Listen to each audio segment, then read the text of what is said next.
All right, going live. Last fight of the prelims is on right now. Um, just really getting home. Just got home from training, I should say. Took a shower, turned it on. Probably watched about 2 or 3 fights now into the prelims. I missed the beginning ones. Initial reaction outside of Jennifer Sturger, I've been a little bit wrong about this announcing team. I thought Henry Cejudo would be much better. I thought Chael Sonnen was going to not be a clown. The two of them together, very cringy. Um, but we'll see. Maybe it'll improve. Fights have been good so far from what I've been able to see. However, this official is god awful. Um, I don't think he knows what he's doing. I don't know. A lot of initial thoughts. But Eagle FC 44, outside of the fights, I think the fights have been good. I just don't think that this has been all that it's made out to be. Currently, I think this is round 2 because I was kind of setting this up. We're a minute 30 left in round 2.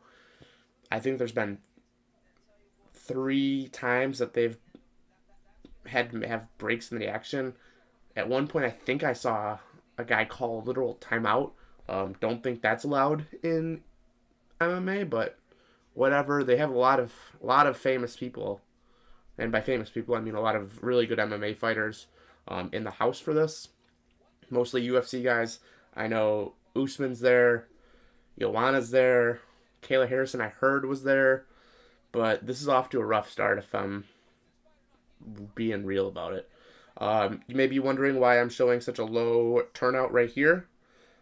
Reason for this is because when we look back at this at the end of 2022, that number's going to be a lot bigger on future live streams. I think it's going to be even bigger for tomorrow's live stream. I think that more people care about Bellator than Eagle FC, but I'll kind of shut up as soon as the main card starts and kind of start watching the fights, kind of analyzing it a little bit more. But to this point, good fights, terrible announcing, terrible judges. Well, not even judges, terrible officiating. We haven't really seen the judges come into play, or at least I haven't since getting home. I do like that they have their own ability to have their own sponsors. Now, most of them only have their gym on there, so they're not famous stuff yet, really, but whatever. If you guys want to start commenting, feel free to comment, ask any questions about Eagle FC. Love to answer those questions. Love to answer questions about betting for Bellator. Truthfully, I'm only betting on 2, maybe 3 fights tomorrow, so I'm not going to lead you in the wrong direction. If I don't know you the answer, I'm not going to really comment on it. But feel free to ask any questions. I hate the fact that this ref official is actually wearing a mask and he has glasses. You can pretty much make every joke possible about him. But whatever, they're in Miami. I don't think it's really needed there. But we'll see. Sam at some point is probably going to jump on. We'll probably hear from him. He's grabbing dinner right now with his girlfriend. He's then going to come down here tomorrow. We'll have our live stream with me, him, Hunter, possibly Brad, possibly Stump, possibly Brad Calandria, possibly a couple of my buddies. We'll be watching Bellator 273. It'll be on my couch, so you'll see a bigger reaction out of the group of us that are here. But we'll see what happens. But yeah, no, right now I would say this is not off to a hot start. If I had paid for this for a pay-per-view, obviously this is prelims, so I'm hoping I don't have to pay for prelims. I'd be pretty upset. And I also haven't heard Felicia Spencer, I don't think, once during this entire thing. Jen Sturger, though, by the way, has been awesome. I originally just said she was going to be a very attractive... Oh my god, they're calling off the fight? What? This is not good. But yeah, no, originally I said that Jen Sturger was just there to look pretty, and I would say I'm wrong right now. I would say that she has probably been the most informative piece of this entire broadcast, which includes Chael Sonnen and Henry Cejudo. So, shout out Jen Sturger. She's been really nice to us. She'll actually probably be jumping on the show at some point on Ground and Pound. If you guys haven't listened to our latest episode, do so. It's been doing really well on YouTube. Spotify, it's been awesome with you guys. Apple Podcast, we were ranking inside the top 50, I believe it was, in MMA and wrestling podcasts. So shout out to you guys on Apple Podcasts. Apple Podcasts is really the only one that we're monitoring our podcast plays on. I can see the numbers on all of the platforms, but ranking wise, that's the only one that I'm really paying attention to because Apple makes the biggest deal out of rankings. So shout out to anyone who's been listening, anyone who's supported. Thank you for everything. I'll also be putting out our PayPal account, which is winnersonlyclubofficial@gmail.com. But you guys can donate if you guys like what you see. We're constantly growing. We're trying to get more content out to you guys, which is why we're starting the live streams. But yeah, I mean it's been a ride, boys and girls, because I know we do have some female listeners. So like, subscribe, please share it with your friends. Greatly appreciate it. But yeah, let's just sit back, grab a drink. I'm actually alcohol free for a while, so ginger ale, good option. But no, I wish I was drinking some alcohol right now because it's make this a lot better. But we'll see. Yeah, keep commenting if you guys have anything that you guys want to add, want me to kind of touch up on. I can't believe this fight got stopped. Then again, I've been talking and not really watching as much, so maybe I did miss something. But it's not been great. Oh, and shout out MGM Resorts. If you guys are looking for a good getaway, or you guys are trying to just make your Vegas getaway at home, go to mgmresorts.com or BetMGM if you're in a gambling legal state. It's coming to Illinois. Right now, it's not here. If you're gambling, gamble responsibly. If you know someone or you have an issue, please call 1-800-GAMBLER. They can give you advice that you might need.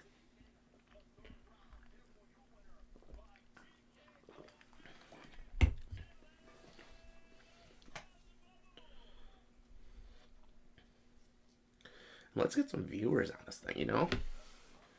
I'm going to be working on getting some viewers, so if you see me looking down my phone, please don't think that I'm just ignoring you guys.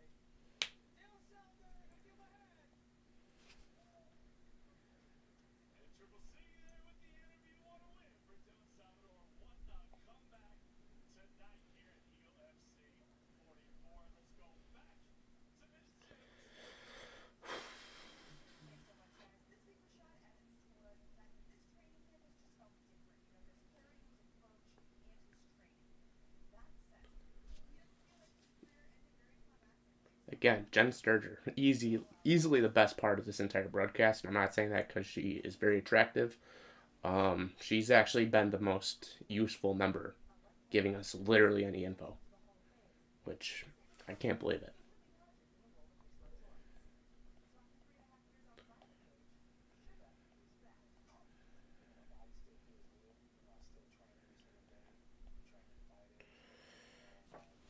Yeah, feel free to comment if you're one of the viewers. Again, this number is going to be big by the end of 2022. Right now it's 2 because I want to be able to look back at this and say that's how many live viewers we had at one point. You've seen how many viewers we're getting during the day. Shout out to anyone who's been viewing our videos, including you guys. Each and every one of you guys is helping us succeed. And we can't wait to continue to give you guys good content.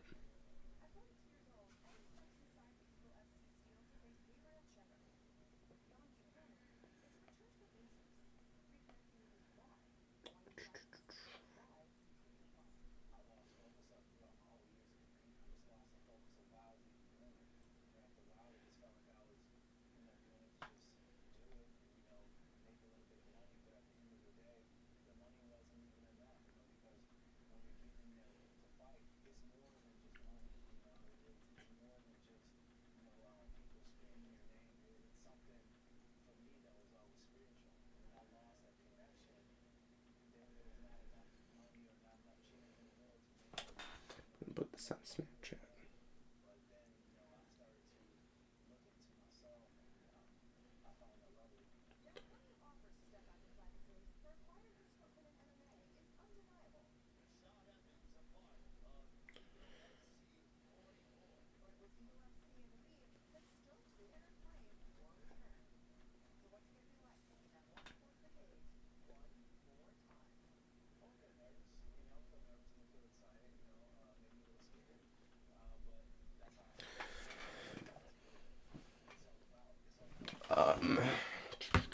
Let's see.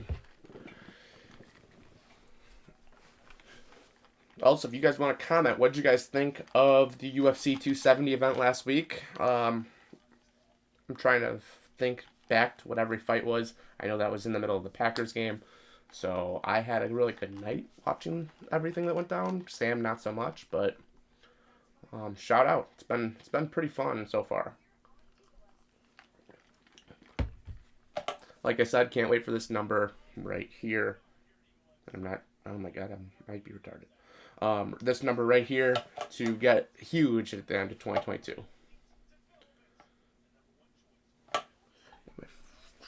I also better charge my laptop that's recording this right now before it dies. First fight of the main card about to start here soon.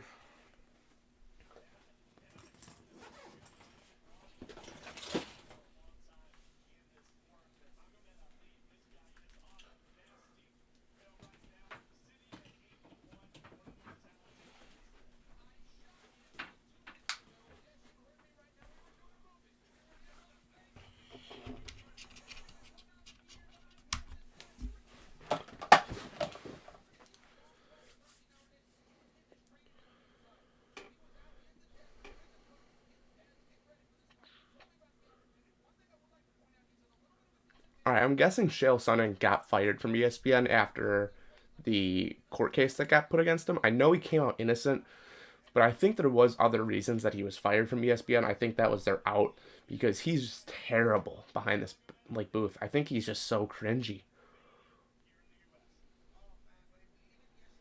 Why did he just put on his glasses for like 5 seconds and then took them off? What was the point?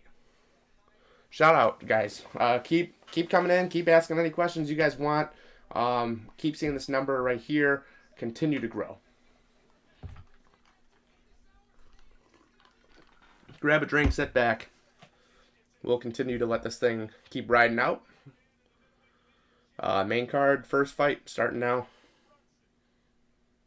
I don't think we've seen a decision yet. Let me search that, but I'm pretty sure no decisions have been made.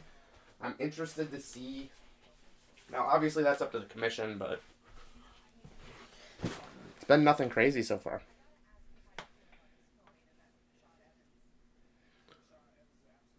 Oh, Blonde Brunson in the arena talking to Jen Sturger.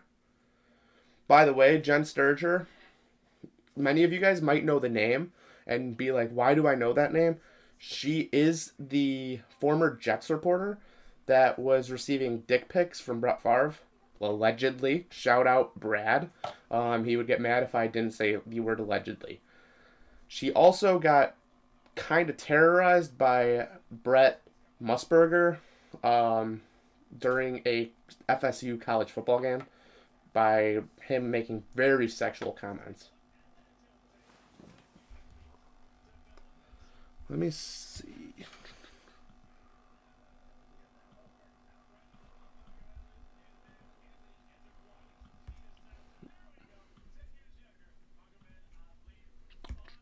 Should probably close the rest of my windows.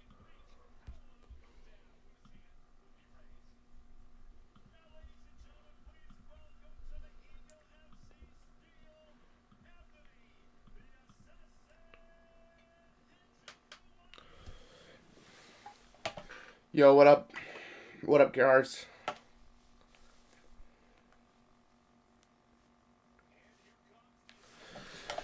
So it's not working properly, but that comment should have been appearing on the screen. Let me see what I have to do to get that thing on here. But it should have been popping up.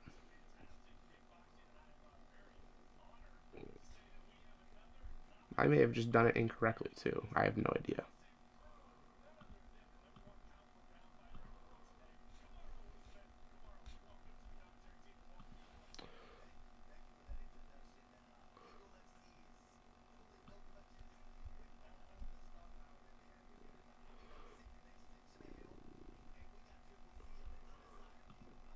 So Usman did just step behind the announcing booth. We'll see what he can actually provide, or if he's going to actually do anything. I know him and Khabib are buddies.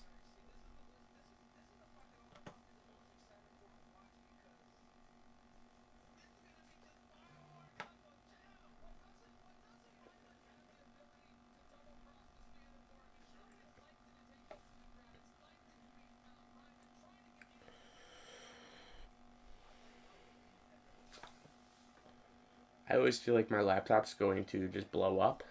Shout out Apple.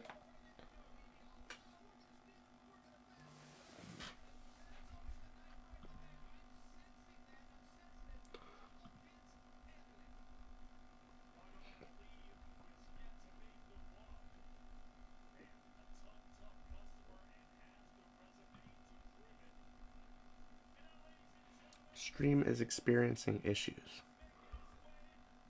Minor issues. Okay, great.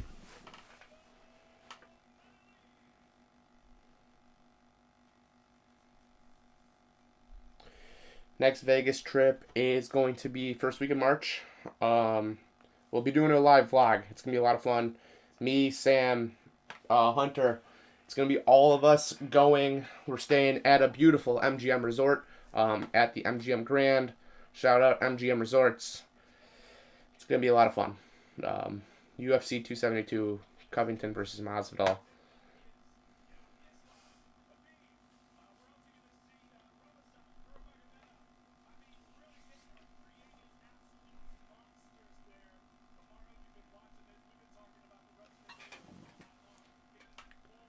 What's up, dude?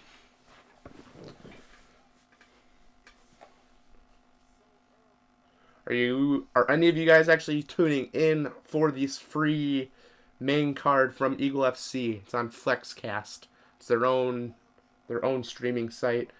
Free. All you have to do is give an email. It says 0, by the way, and I'm getting comments in the live chat, so I'm not sure if that number is actually accurate. But whatever.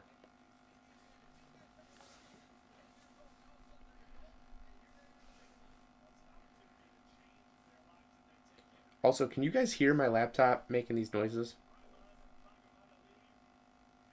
Rashad Evans. Yeah, what about him?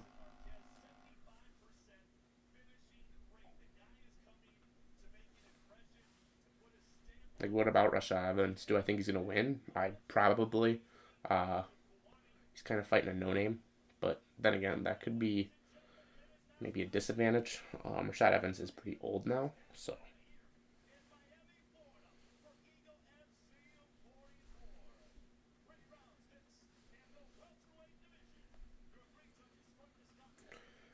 I'm just trying to see if there's been a single. I got it finally pulled up. So to this point, we had 2 decisions. Oh, and actually, one of them I did watch. I caught the end of it. So this fight is also listed on Tapology as a prelim fight.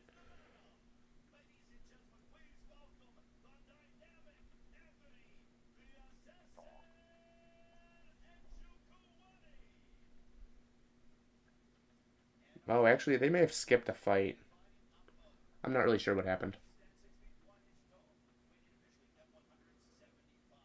What's going on, John?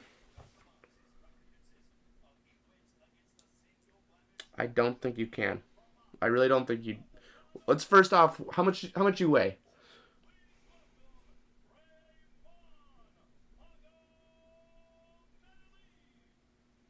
Also, what type of name is John Gabriel? And then you're from India. Did you have to move there for work? Because I know sure as hell you didn't move there, or you didn't get born there.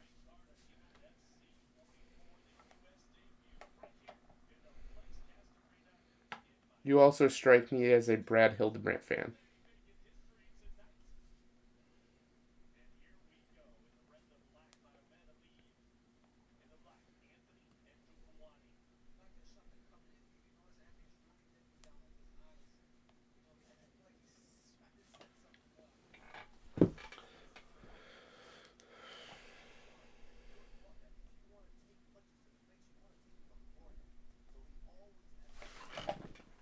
So you were saying at 185, which is a 15-pound difference, that you could take Kamaru Usman in a fight, and you're from India, and I've never heard of you.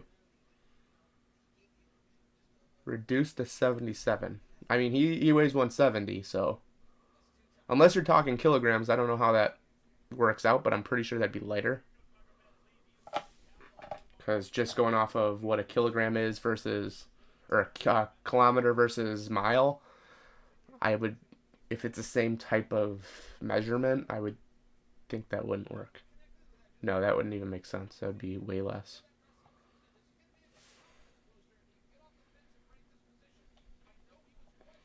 So you'll go down to 177. He weighs 170, blows up to about 193. I just don't see John Gabriel having much of a chance against Kamaru Usman.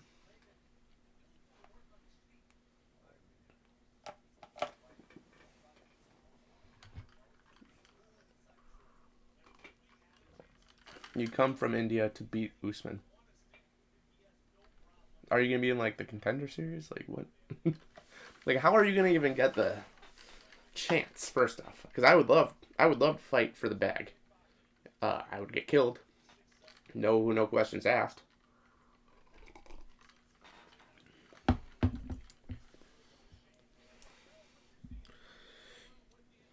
You strike me as a really good fantasy football player, Ganesh. Maybe you just started in the gym, getting some advice.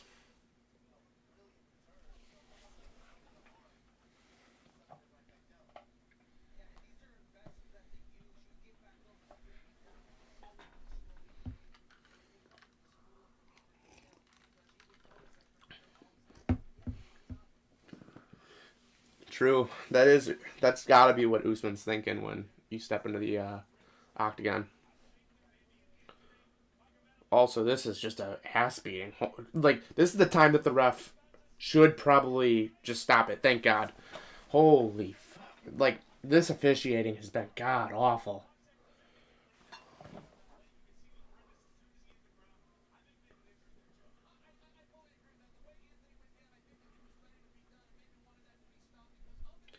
No, different person. That would actually just be Sam's name. Um, but no, I'm actually trying to figure out who this is. Based on how they talk, I know him. But who has an account named Ganesh Gabriel? All right, that fight was good. However, if every fight is going to be a minute, couple minutes long, you really got to start questioning the matchmaking. You can't have every fight just be very quick and a domination from start to finish.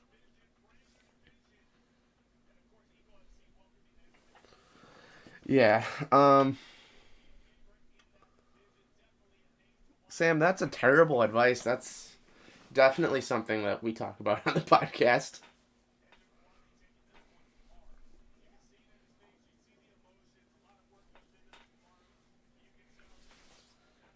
Who I'm like stuck. Like, which one of my friends would have a name Ganesh Gabriel? The person that originally comes to my mind, but I just don't think he has enough knowledge on UFC or MMA in general, would be Bergbauer, but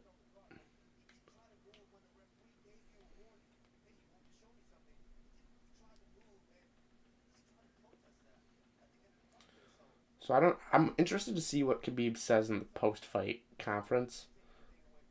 I, he seems happy, which I mean, yeah, this event's probably getting a lot of views and it's gonna generate some buzz.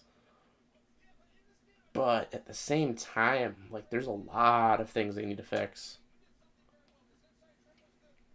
If money's the ultimate goal, obviously it's getting that. But for how long? No, definitely not Mr. Leonard. He doesn't support us in any way, shape, or form. And if he does, then good for him. I would actually be shocked. I also think he'd be making fun of Herlash, though, if he was in the chat.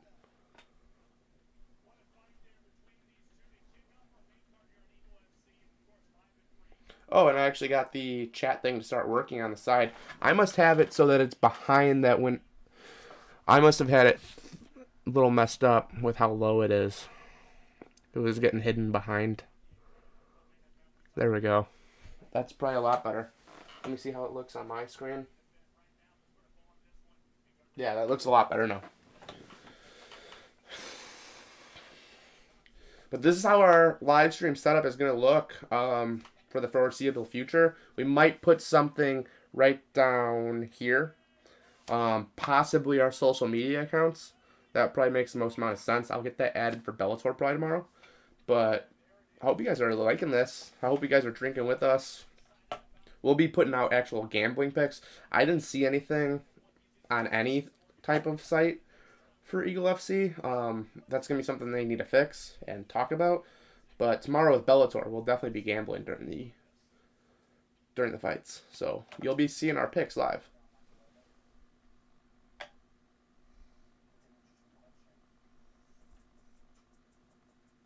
Oh, God. Also, another issue that I didn't talk about earlier. You can't have your main color commentators talking about if it's a bad decision for Diego Sanchez's health to be stepping in the octagon in a month. It's not a good sign if you're already questioning it, and now if you have them actually acknowledging that this is a real possible issue. So, not a great look for Eagle FC. I'm not sure how they thought that would be a good idea, but Kevin Lee should easily kill Diego Sanchez, who's 40 years old. Why is he still fighting? Possibly because he didn't get paid enough by the UFC. Whatever. He also, outside the Ultimate Fighter, I didn't find any entertainment value.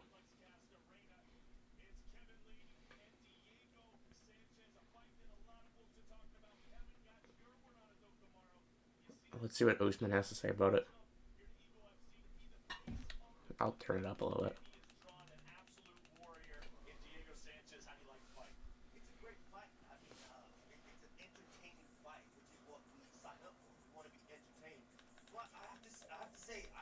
Kevin Lee is the fresher fighter who's been in there with tough competition. You know, not so long ago, he was just fighting the UFC, and Diego Sanchez, unfortunately, he's been out for a little while now. So I'm gonna have to say that Kevin Lee, I feel like should be the betting favorite here.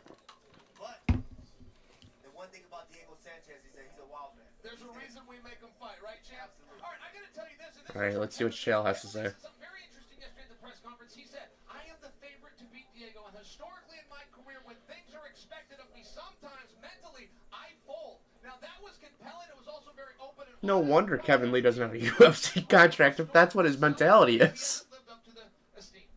You think that's what he did? You think he lives up to it? Well, this is a battle. This is a battle of two men that have chips on their shoulder. They're both inspired to show the world that they still want to do that. That they are still at their peak of their career. So that being said, I mean, this fight is 40? These are two guys that have 40 years old. The top contenders, and I'm excited. I'm excited for the next Eagle FC. So what is the Hail Mary, guys? How can Diego Sanchez... By the way, next event for Eagle FC inside the U.S. with this commentary team is until March 11th, I believe is what they said the date was. He has to work on that and try to implement that game plan with Kevin Lee, because we have seen Kevin Lee over time does tend to... They will have another event in Russia. Give this man a contract. I don't know. I don't know who it is.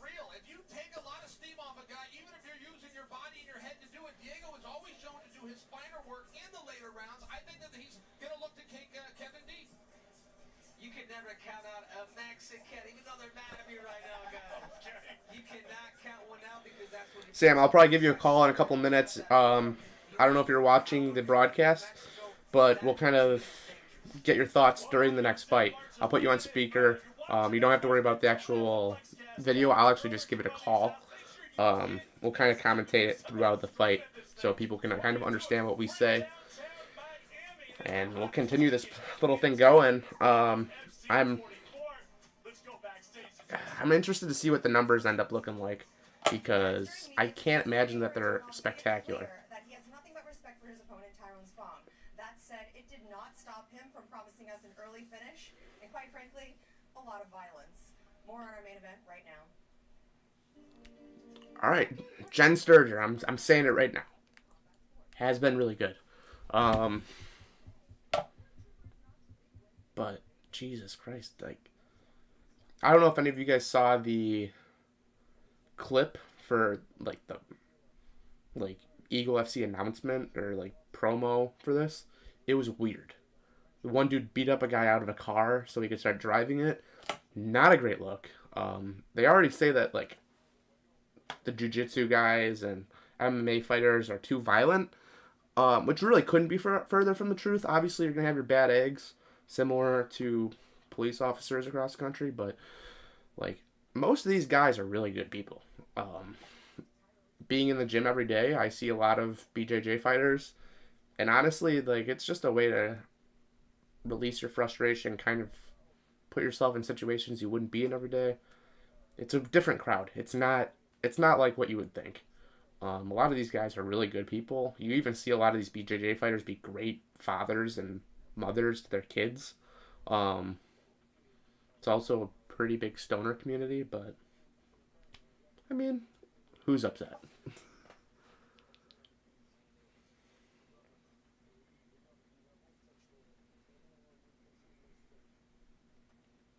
Sam, comment if you're watching the fight on your laptop or something, just so I know that you're going to be seeing the same things I'm seeing.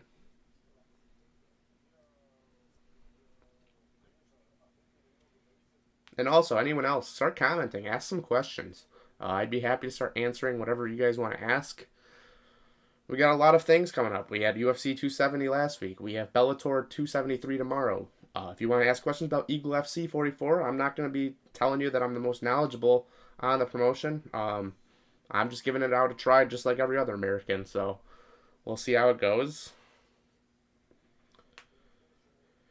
If you guys have Winners Only Club questions, feel free to ask me. I could talk about Winners Only Club all day.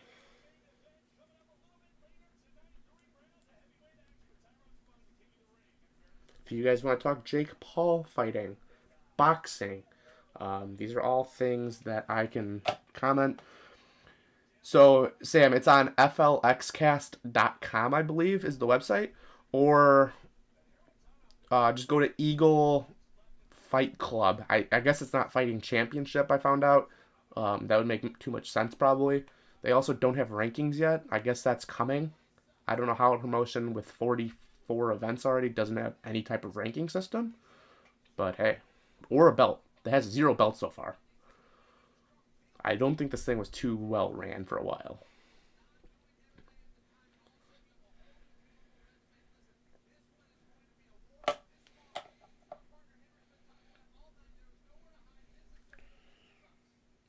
Also, I didn't know that Herlash was commenting offensive things in the comments. I actually had to just go in and allow them to be commented. So now you'll see them on the side. Bergbauer, he seems to be calling you out with a nice little fuck Bergbauer. So, Bergie, how are you going to respond?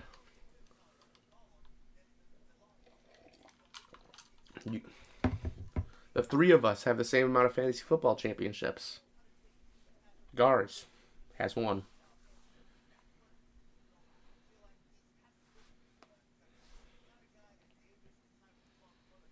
Again, this number right here, just putting it on there just because when we look back at this at the end of 2022, you're going to see that number be very, very different. I have a feeling we're going to be doing thousands of views. We've been growing every day. Shout out to everyone that watches this video, watches any of our previous videos. All of you guys help. Even if you guys only watch a minute, it still is better than nothing. So I have to say shout out to all you guys while we wait for this next fight between a very long Russian name and John Howard. Just want to say shout out to our friends at MGM Resorts International with plenty of resorts around the world. Book your next Vegas trip either at home with BetMGM or in Vegas with an MGM resort. Gar, shout out to you. Have a fantasy football championship.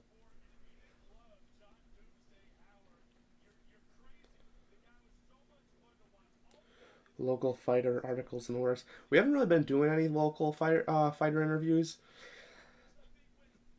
I mean, it's weird because I am friends with a lot of them, because I have been training with a lot of them now. So it's weird, but we'll probably get some capacity of maybe having them guest on the show, but nothing articles wise. Um,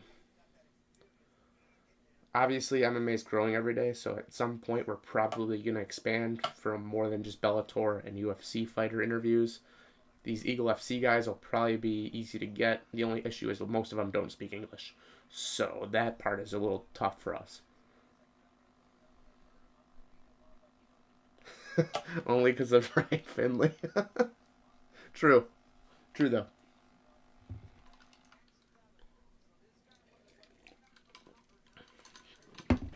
Also, shout out. They're not a sponsor, or I just want to plug them. Shout out Canada Dry Ginger Ale. Best ginger ale there is. Alcohol free. Doesn't mean you need to be, because I miss it. Would make this thing a lot better. Ramazan Kurmagomedov. If anyone knows any Russian history, like, is the Magomedov really, really common? Because up until, other than MMA fighters, I've never seen that.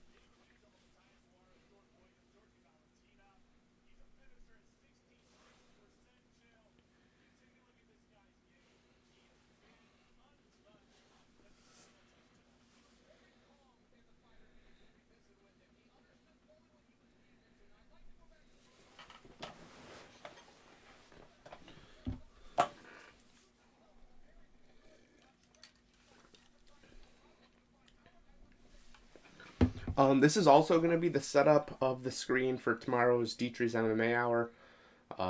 Shout out Bergbauer. He was the original one that realized that I spelled my own name wrong. That was pretty embarrassing. Missed out on the R in Dietry, but whatever. Whoa. That's a name. But what's up? How's it going? I don't know how to speak any of that.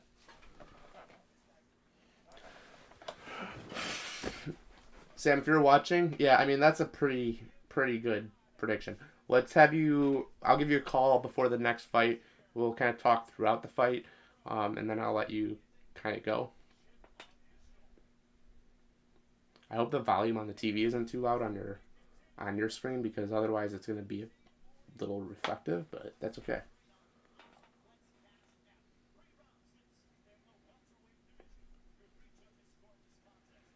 Again, shout out anyone watching, because this is important for the growth of Winners Only Club.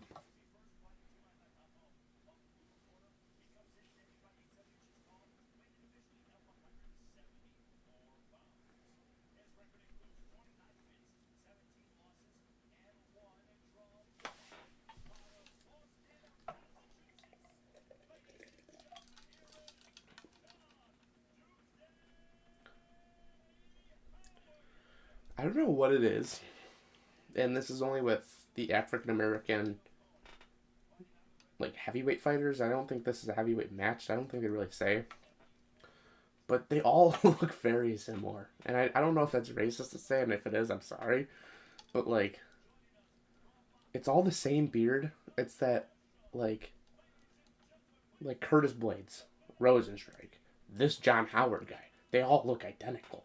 I don't know what it is. Chris Curtis is that way. If Chris Barnett were to grow out a beard, he'd look the same too.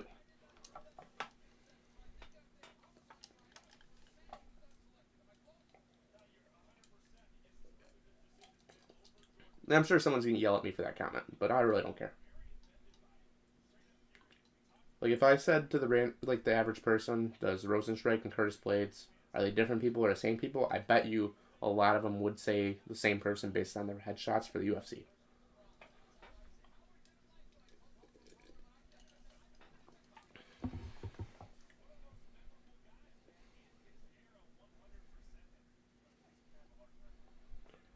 Kurmagomedov brought him to the ground already. We are 26 seconds in. Sam, your first round sub is looking pretty good. I don't know what to make of it. Speaking of first round subs by big Russian men, Saeed Nurmagomedov is calling out Sean O'Malley, so that's going to be something that we definitely have to talk about in the next podcast.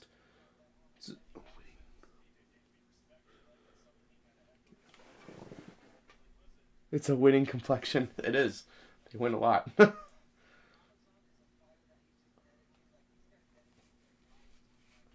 Nurmagomedov, though, was kind of getting handled there. Although he does look to be in control again with the grounded pound striking. Shout out grounded pound if you guys don't listen to the podcast. I highly recommend. Like I said earlier on in the show, Apple Podcasts, if you guys are just going to listen and have an Apple device, we track our rankings pretty well on there. We were top 50 in the world in MMA and wrestling podcasts according to Apple. So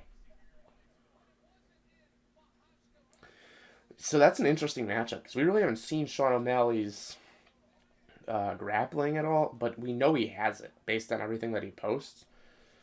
For Saeed Nurmagomedov, we saw him dominate pretty quickly, but I don't know. Sean O'Malley is a great young fighter, and for us to be saying like we all think that he could give a guy like Peter Yan or Aljamain Sterling a chance. So for any of us that are freaking out a little bit about Saeed Nurmagomedov, either Saeed Nurmagomedov is going to be a title challenger pretty soon, or we aren't as confident in Sean O'Malley as we all think we are. That's how I feel about it.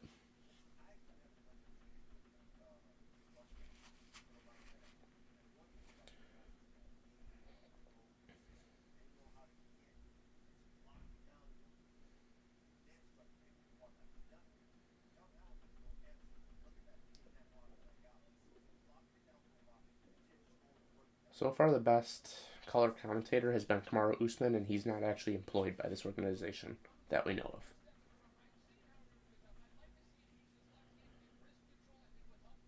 Oh, God. So I know Khabib wants this thing to be like the top MMA organization in the world to compete with the UFC. These guys aren't nearly as talented. And I know it's young, so maybe in years to come, but it does look rough.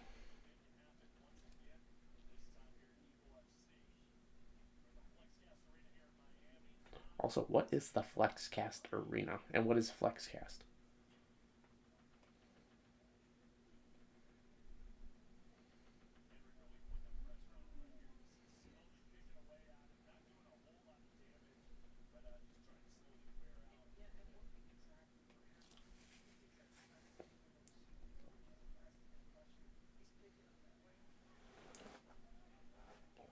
He was too... that leg lock was a bad idea for Howard.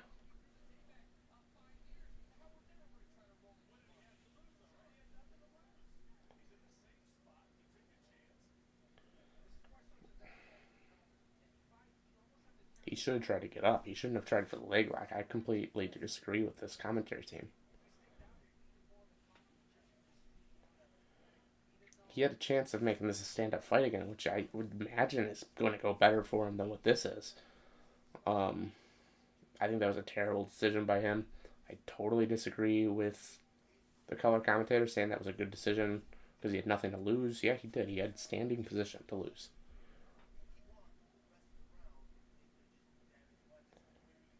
What is he doing? He got dominated for 5 minutes. That's what this came to. 11 seconds left.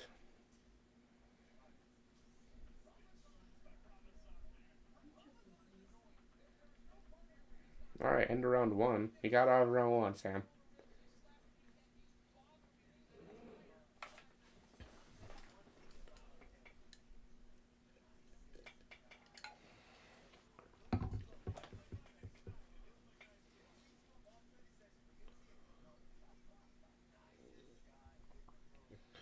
Bad decision. I don't think he took enough damage, but you should never be blowing your nose if you've been in an MMA fight.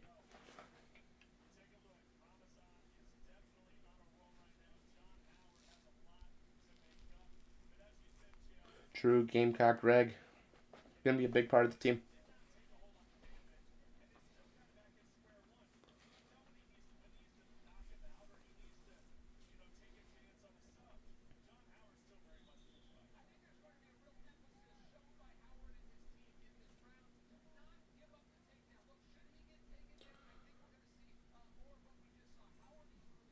Oh, okay. I didn't know how Shale was saying that.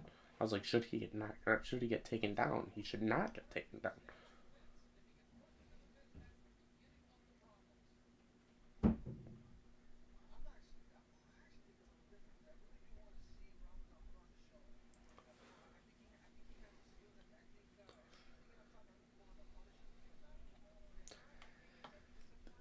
These gloves, so they're wearing these white gloves for those of you not watching. They look okay, but it's almost too bright. Um, with like the blue and like red outer design, I'm not the biggest fan. Um, they should have went black gloves, if I'm being honest. Black, maybe a charcoal or gray. I mean, these things are very popping to the eye. Almost takes away from what you should be watching.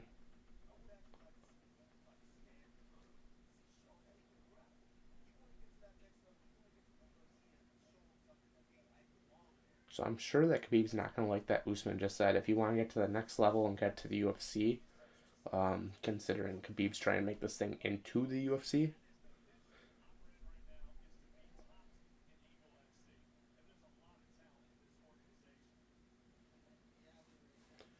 Like, let's be real, Kevin Lee's probably going to get champion in this organization. Let's probably not even be surprised if the 165 title is the first title introduced, and it's Kevin Lee versus Diego Sanchez. 5 rounds. Diego's not going to make it past 3 rounds. Shouldn't, at least. Still hungover from the... True.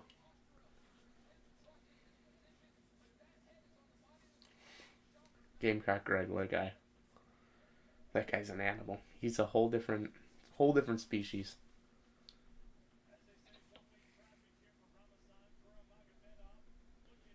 Oh, that looked close to being an eye poke, but whatever. I don't think he got there yet. But, God, this... I have no issue with grappling. I don't think it's boring.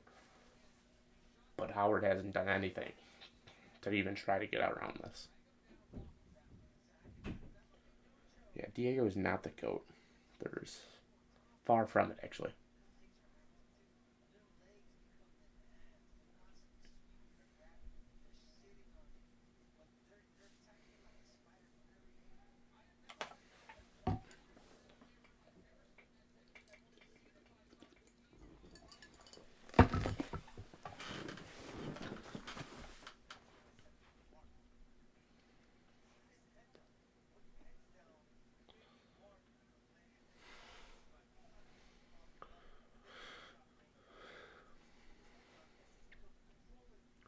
I mean, this fight shows something that Hunter has preached on our show many times. Jiu-jitsu and wrestling wins fights. Shout out Jiu-jitsu. If you can't see, my gi is right over there. I'm more of a no-gi type of guy, though, to be honest with you.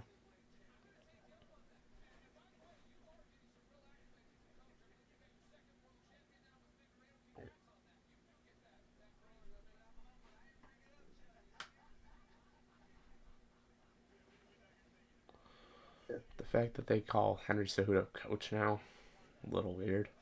I guess that he is, but this isn't even close.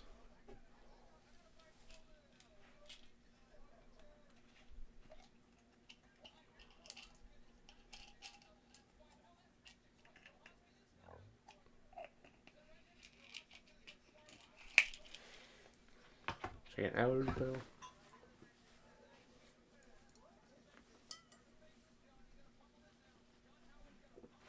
Yuri Prohaska is going to train with Cejudo? Is that what I just heard? Break that on the Eagle FC broadcast?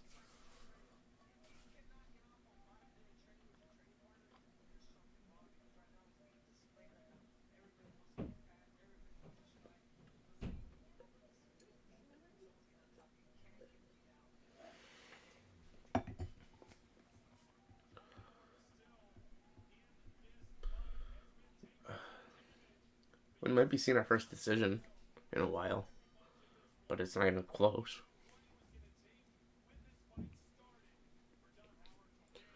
Now, if you guys are watching Eagle FC and then watching this as well, I know obviously the power is not there to make it a 10-8 round, but was the control enough to make this thing 10-8?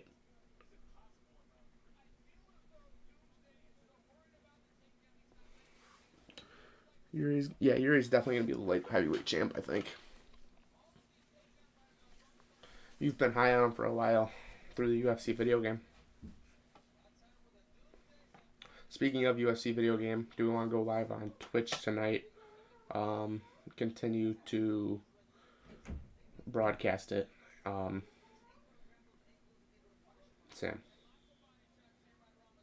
Because I'll go live on Twitch following this.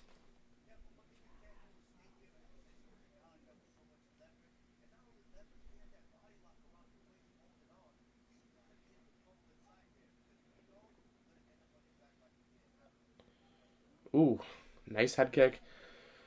God, well, so Howard just knocked him down. Why is he trying to grapple again? You clearly have an advantage on the feet. What are you doing trying to get this thing to the ground? This Nurmagomedov has handled you pretty easily for 10 out of 10 minutes. Why would you try to bring this thing back to the ground? What are you trying to prove?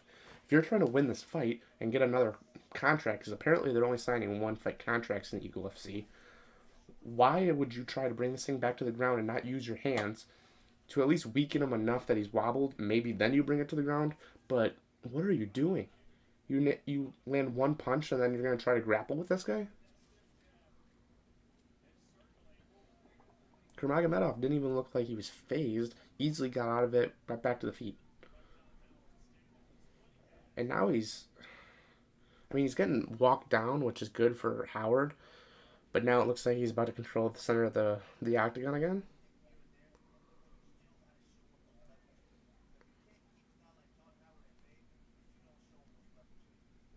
Ooh. That might have just flipped around for Nurmagomedov to win round 3 again, too.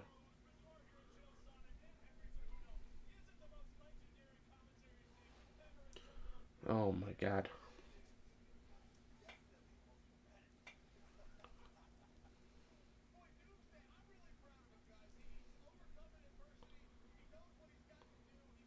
Nice question mark kick. I mean, it didn't land, but that was beautiful. Total strikes landed 3. Total legs stranded 41 in round 2. To his 3 total. That's not too good. But now Howard's against the fence. Nurmagomedov's going to break him down. Yep, here it comes. Jiu-Jitsu 101. That was really nice. Now he's on top for 2 minutes 50 seconds.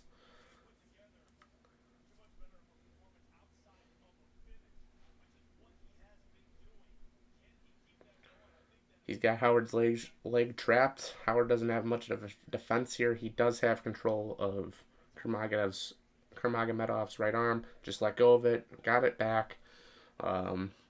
However, as soon as he gets to half guard and side control, if he gets the side control, this thing's over.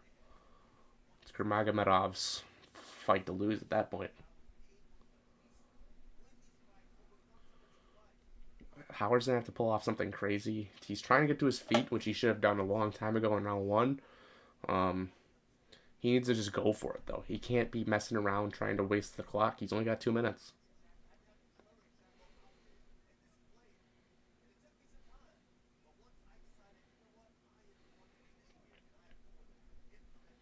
Yep, he's back on his back.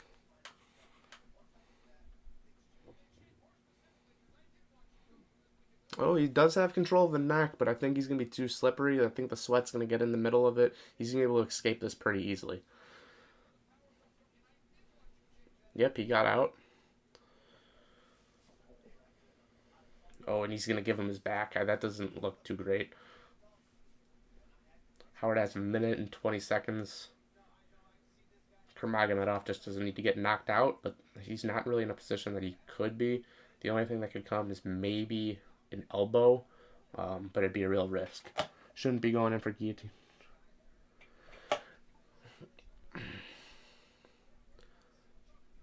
Honestly, it's just showing that these guys aren't as experienced as guys in the UFC and the high-level Bellator fights. One championship, another one. These guys are very inexperienced for the most part. I mean, there's a few outside names that Eagle FC brought in to bring up some excitement, but I mean, 41 seconds, Kurmagomedov, if I'm him, I'm pretty much just going to stay in this position.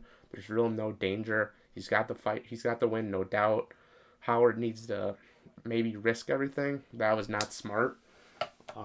Obviously, 26 seconds, so he's still going to get out of this, but if you do that against a guy like Kamaru Usman in the UFC, that could be really dangerous.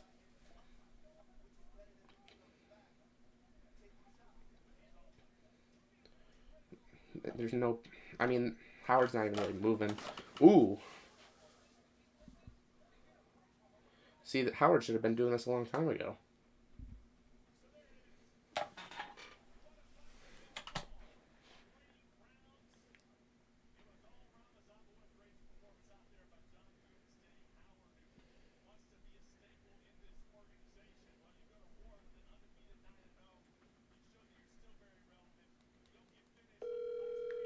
Sam, giving you a call.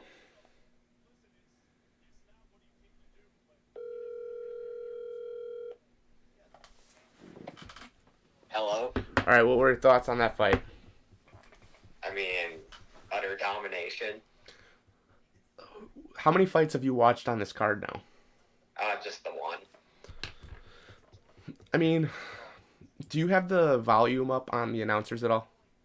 A little bit. Not too much. What have been your thoughts so far? I mean, I didn't realize it was Usman. Well, Usman only is like just guest starring because him, Khabib, Henry Cejudo, they all have the same manager, so I'm sure this was just a big combined effort to try to get this thing off the ground.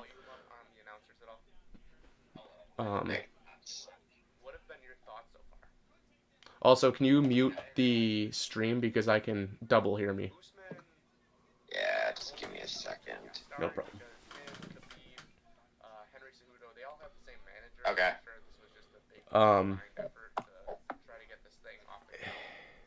It's... I mean, the fights haven't been terrible. I haven't liked the announcing outside of Usman, honestly, which he hasn't been like a huge part of this.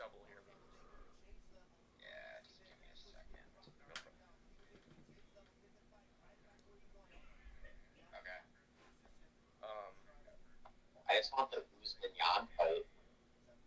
What'd you say? I just want the Usman-Yan or Usman-Yuri fight. Yeah, I wouldn't be surprised if Khabib starts breaking news on this thing, because that would make sense, especially with Ali being as shady as he is. It wouldn't shock me if they start breaking news on this thing just so Eagle FC becomes must-watch every week. Well, actually, every time they go on the US. Yeah. But this Kurmagomedov guy was dominant. I mean, yeah, he really didn't do much on the ground. Strikes were pretty weak, it looked like, but yeah, not bad. He dominated him. So wait, let's real quick listen and see what Henry Cejudo has to say.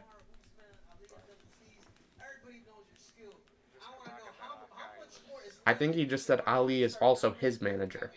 That's going to be a real issue with this promotion, is if Ali is managing a lot of these guys, there's going to be some major issues.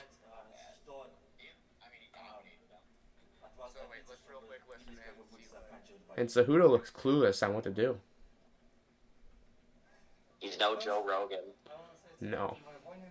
I was kind of excited for Henry Cejudo to be part of this group because I thought he was going to be a lot more productive, I guess would be the word, but it's been a little rough. I think every fight I will be better and better. Every fight I will be try to finish opponent. Kurmagomedov definitely has the Dagestan fighter look. Yeah, he needs to grow the beard in a little bit more, maybe color it, but he's definitely got it going. And maybe shave a little bit off of the chin because it's got to be a little lower.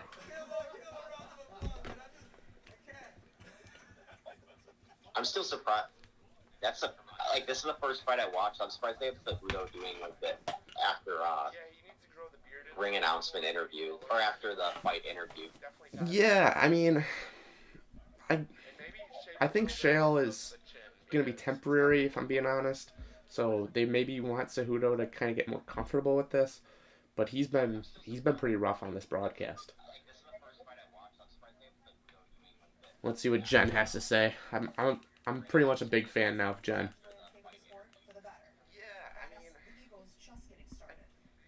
I think Shale is going to be temporary, if I'm being honest. So they maybe want Cejudo to kind of get more comfortable with this. But he's been pretty rough on this broadcast. See what Jen has to say. I'm pretty much a big fan now of Jen. So I just finished my career 1 year ago, and then like right away, like next month I buy promotion and we're beginning this, and now we move here to Miami. It's like it means a lot for me, because I have so much knowledge, and I can share with. Yeah, I don't like. What do you think Khabib's gonna say after this whole thing?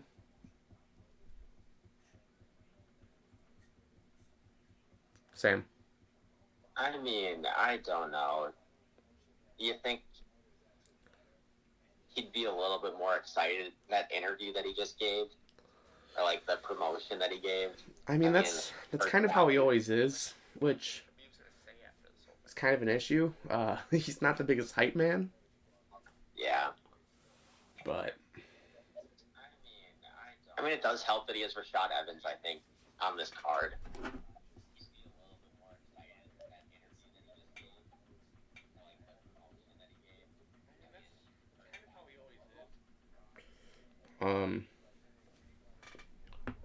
I realized that outside sound was my phone.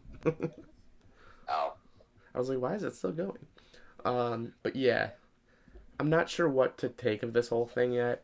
I think that it's going to end up... Like, I really want to see what the pay-per-view, or I guess just the viewership numbers look like. Yeah, I mean, it's probably not going to be great just because... But until you told me, I didn't know what to, like, actually watch it on or it was happening.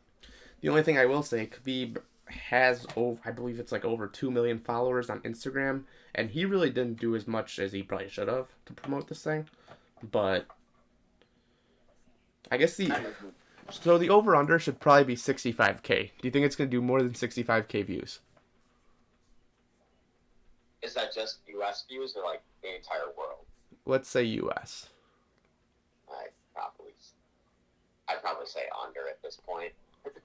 I'm not sure, though, because this is a week with no UFC. Does have Bellator, though. It does have Bellator, and it's on a Friday night, which is kind of weird, but... So, like, they're showing Khabib. Khabib's smiling. He looks happy, but... He's with Usman Nurmagomedov, so he's there, too. Damn, all these UFC guys are in Eagle FC. Usman's in Bellator. Oh, he's in Bellator? Mm-hmm. I mean, a lot of these guys are there. I heard... So I don't know if you were on here earlier. I heard Juliana was there. I did hear that Kayla Harrison made an appearance. Is Kayla Harrison going from PFL to Eagle FC? I don't even think they allow women's fights in Eagle FC because I think Khabib hates women. You can make that a headline. I don't think anyone will even be slightly fazed by that headline either. See, this is the first fight I was actually kind of excited for. Gibson?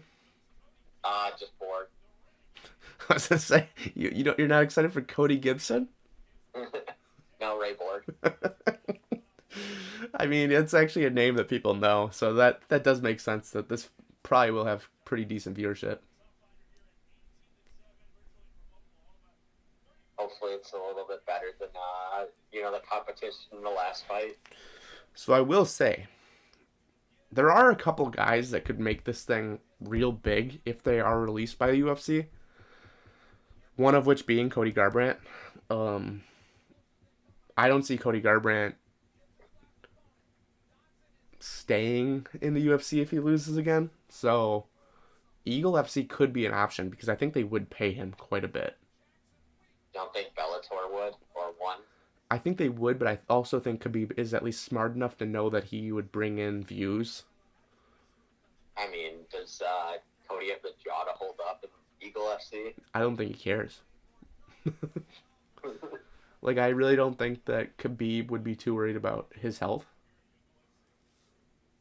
He said it's but it's an organization by fighters for the fighters. So obviously, they care about the health. Yeah, supposedly they're just getting paid quite a bit, which just could be a massive loss of money for Khabib. I mean, sometimes you have to lose money to make money, though. Yeah. But I heard Kevin Lee was making upwards of $1 million. And you said it's only one fight deals? Yeah, so I guess a lot of these guys are on one fight deals. Like, well, I guess Kevin Lee, when he fights, he's on more than one fight deal. My guess is Diego Sanchez is on more than a one fight deal.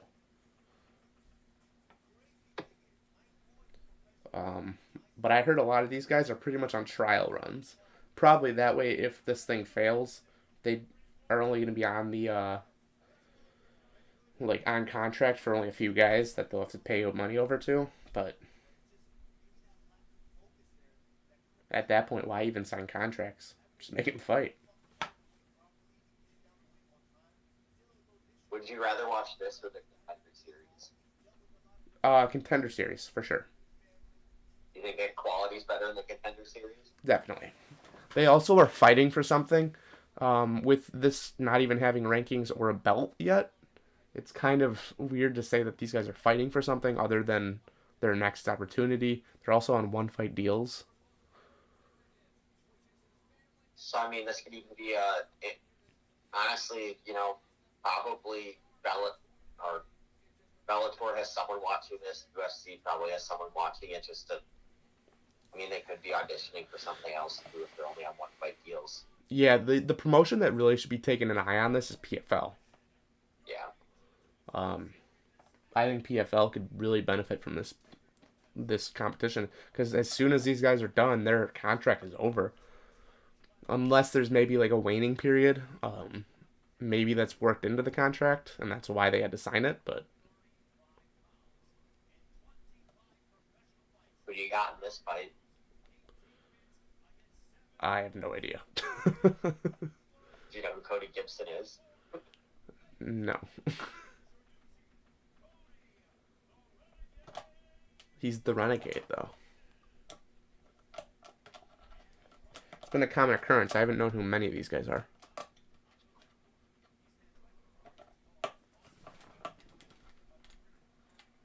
You know, got Ray Borg. I mean, I know who this guy is. This is featherweight. So I will say that's also confusing. A lot of these guys aren't known, so why aren't they saying what weight class they're in? They don't put any stats on how much they weigh. They only give the record and where they're fighting out of. Well, at the start, I think they were at 138.5. Where did they put that though? I think you can see it on the website. Yeah, see, I don't want to go to the website for every single individual fight though. Yeah.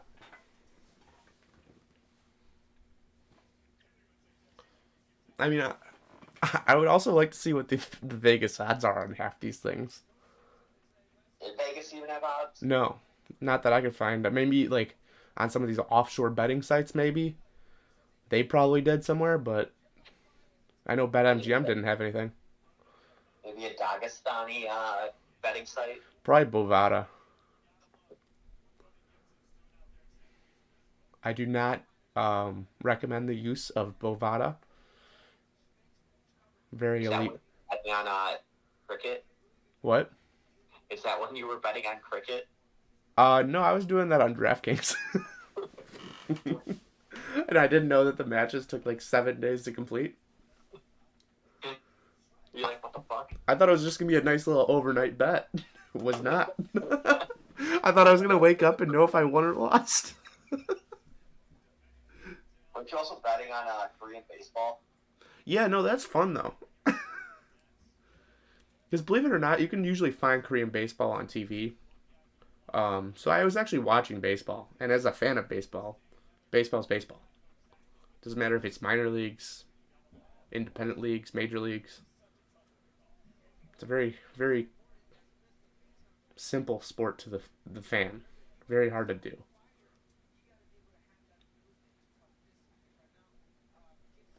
Gibson looks fast, though. Yeah, I think he's looked better for the first minute and a half. Ooh. Little explosion out of Borg. Do we know their ages even? Borg is 28, Gibson is 34. Really? This kid kind of reminds me of Darren Till.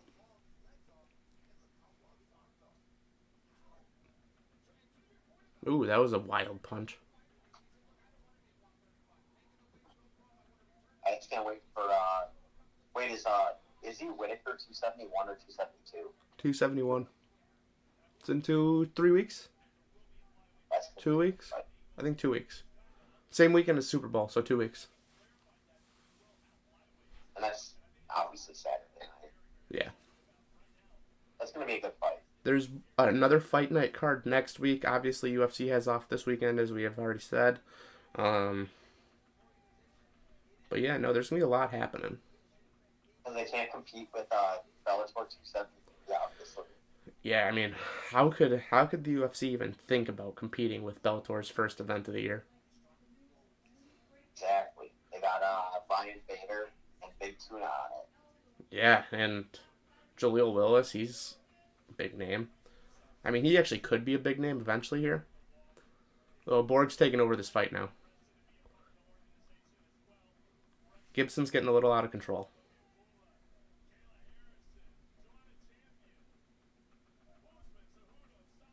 I think Gibson's trying to make it quick.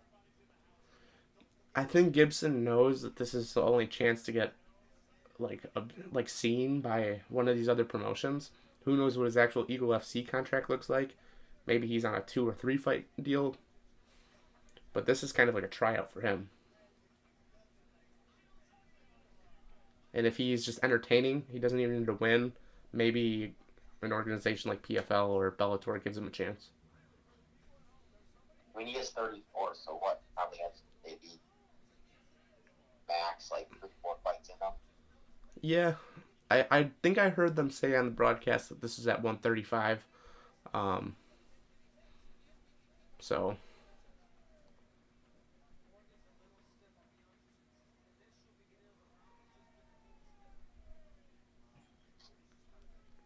This Gibson kid for 34 years old looks really young.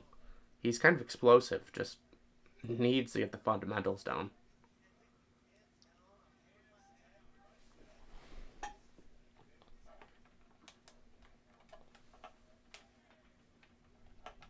Also, I'm finding this hard to believe that he's 34. Are you sure that number's correct? That's what they said on the broadcast. That's what they put up on the graphic. Are you sure he didn't weigh in at 134? No, it was definitely 34 years old.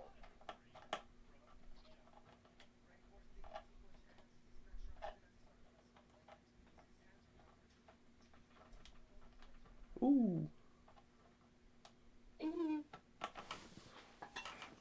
Where's the clock? I just realized that. There it is.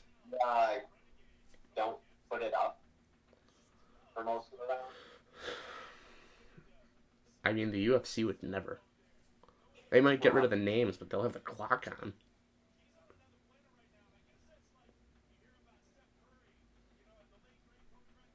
Yeah, he is 34. Interesting. I mean, he's breathing like a 34-year-old. I think he tried to end it first time.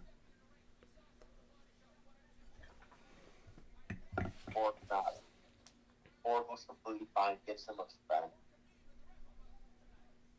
Yeah, Borg looks like the game plan was to let Gibson tire himself out. I have a feeling Borg's going to come out explosive to start round 2.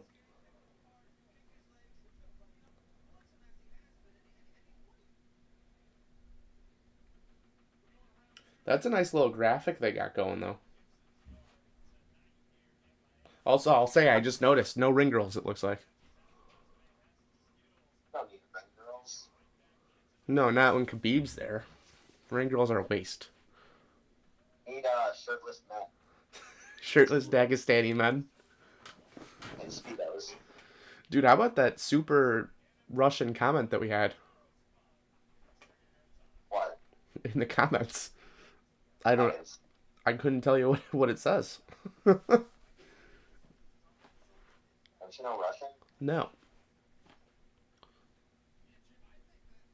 Yeah, Gibson definitely looks spent. Dude, he's just, like, the punches that he's throwing are draining his energy because he's just throwing everything behind it and not even coming close. Like, if you're watching the broadcast, he's coming from here and then all the way around.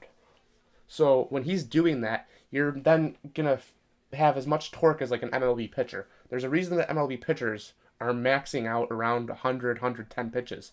When you're coming all the way up here, using your entire body to twist, there's a lot of muscles going into this that are really just going to like spend you. Opposed to if you're just going straight, straight, straight, there's a lot less movement here to tire yourself out.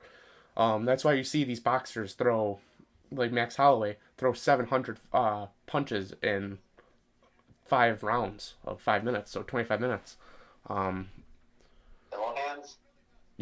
Pillow hands, yeah. But, like, you can't continue to go up. And then it's also obviously a lot easier to see this if it's coming at you than that.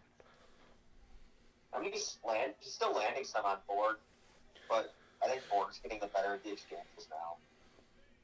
The other issue I'm kind of seeing with Gibson's punches, which is something that many people are taught when going through boxing, and I'm not sure who's his boxing coach, but he should probably be talked to a little bit, is he's coming at him like this. You really want to have a twist in your arms to be able to kind of bring it in this way. You're always like this. You're able to block. But instead, he's kind of sitting there like, I don't even know how he's doing it. Kind of just like this. You gotta be able to twist. Every single time he's trying to attack Borg, he goes in with a left jab and then overhead right. Yeah, and it's very predictable. If you and I can see that, there's no way his coaches aren't seeing it, and he's not seeing it in the octagon. It does look like he did land something above Borg's left eye. That eye does look compromised. We'll see if that ends up blowing up with another shot. But Gibson's going to need to finish this fight if he wants to have the endurance to be able to go and get the win. I don't know. Borg's looking real good right now. Borg's landing the more punishing shots, for sure. I would say Gibson's been a little bit more active, but he's not landing nearly as much on a higher percentage. That was a nice elbow from Gibson. Oh, that was low. Also, what is with all these refs having glasses? Like, it's like the biggest, like, that's like the number one joke for refs in any sport is make sure you wear your glasses. Well, I think they're having them, so they have a camera on the glasses. Do they? Is that what it is? Yeah. That's not good. I also saw one ref just wearing a full-on mask. Like, this is Miami.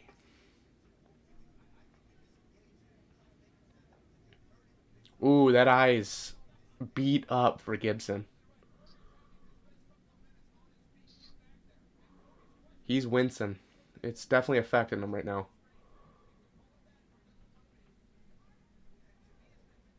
Yeah, he needed to end that round 1 or early round 2.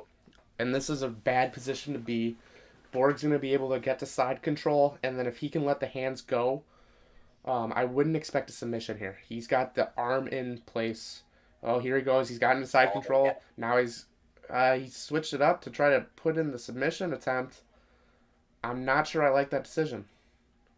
Ooh, he had a chance for a triangle. Nice elbow from Gibson.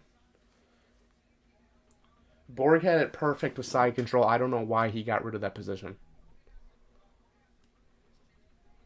These are some big elbows, though, from Borg. I would say this is going 1-1 if this gets out of the second round with 15 seconds left. We're looking at a 19-19 fight. And one guy definitely has the stamina in round 3, it looks like.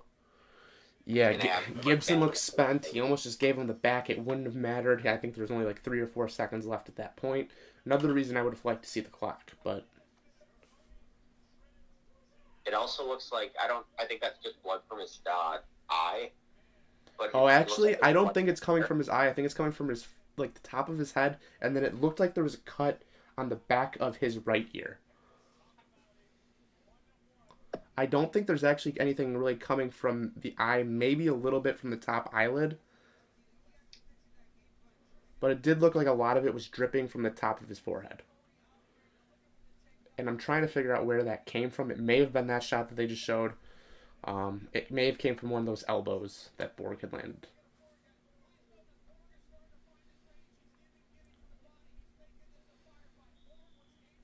I mean, if you're watching it, it looks like Borg, but he's getting punched, just smiling back at him. Yeah, it doesn't look like Borg's really taking as much damage as it shows, or it looks like he is. When you start to slow this down, which obviously the judges don't have that ability to, that was the one, that spinning kick, the spinning heel kick, I think that's where the back of the right ear cut came from. Because you can already see it dripping down. I don't think his cut man did a good job of making sure that that thing was sealed. It looks like they just wiped it up and didn't try to fix it, because there hasn't been enough in this round to let that thing continue to drip like it is. Bad cut man for Gibson on that. I think they focused just on the eye. Yeah, that's a mistake, though, because you're still losing. Obviously, it's bad to lose blood from anywhere in the head. With it being right there, that thing could end up dripping. It's not going to get into his eyes, thankfully. That would pretty much end this fight. But it's not looking great, especially if this fight ends up being close. The judges might base it off of how both fighters appear. And if he's already got blood dripping all the way down him, he has really no chance if it's close. Because a lot of these judges don't know what they're scoring if this is a legitimate commission. I would assume it is, because I'm sure that Khabib took every step possible. But a lot of these judges that we've seen in the UFC plenty of times don't know what they're actually scoring. Are you saying something about last weekend? I'm saying something about the last 15 years of the UFC. Oh, I thought you were talking about the co-main event. Yeah, it doesn't seem to be improving with the co-main event. Speaking of the co-main event, while this is kind of taking a little bit of a lull, Juliana Pena, I listened to the Joe Rogan podcast today as I was driving to and from the gym. She also did not like the decision, neither did Joe Rogan, with Moreno losing that fight. She basically said the same thing. If everyone always says you have to take the belt from the champ, obviously there was one round where Figgy definitely takes that round, but she didn't feel that Figueiredo did enough to deserve that win either. I mean, he had a knockdown, I think, round 1 and round 4? No, it was round 3. Both knockdowns came in the same round. So obviously he wins that one round. My issue is I don't think he did enough to win. Or to take. Because you can kind of edge out a win if you're retaining the belt. If you win the belt, you usually have to dominate. If it's by decision. That's why these things go 5 rounds. They want to see knockouts. They want to see submissions.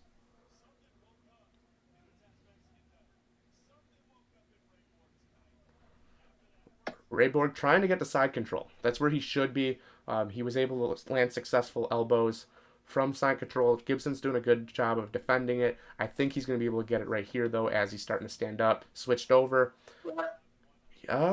Good shrimp into him by Gibson. Kind of not allowing him to get in there. Still was able to get his foot in. This could be bad because he might be able to get to the other side in side control. He's also gotten to guard, so he can really start landing some elbows, couple forearms to the face. Here it goes. I think he might be going for... I think side control is where he wants to get to because he was finding a lot of success landing those elbows. And he might get the back here. That could also end up being just as good. Looks like he's going to get a submission attempt possibly in this. Naked choke. Yeah, Gibson's doing a good job, though, of defending, but obviously this isn't enough because he's going to end up losing the round. Oh, no, Borg just wants to ground and pound him. Yep. Grappling wins you a lot of these fights, and we're seeing it right here.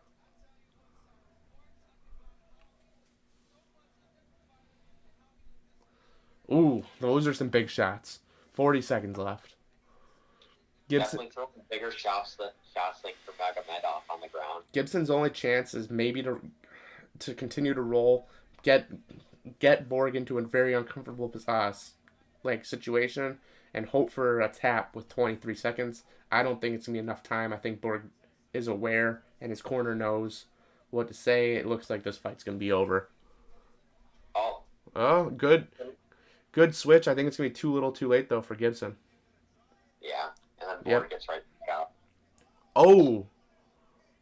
That up kick almost knocked him out. He may have caught him on the way down.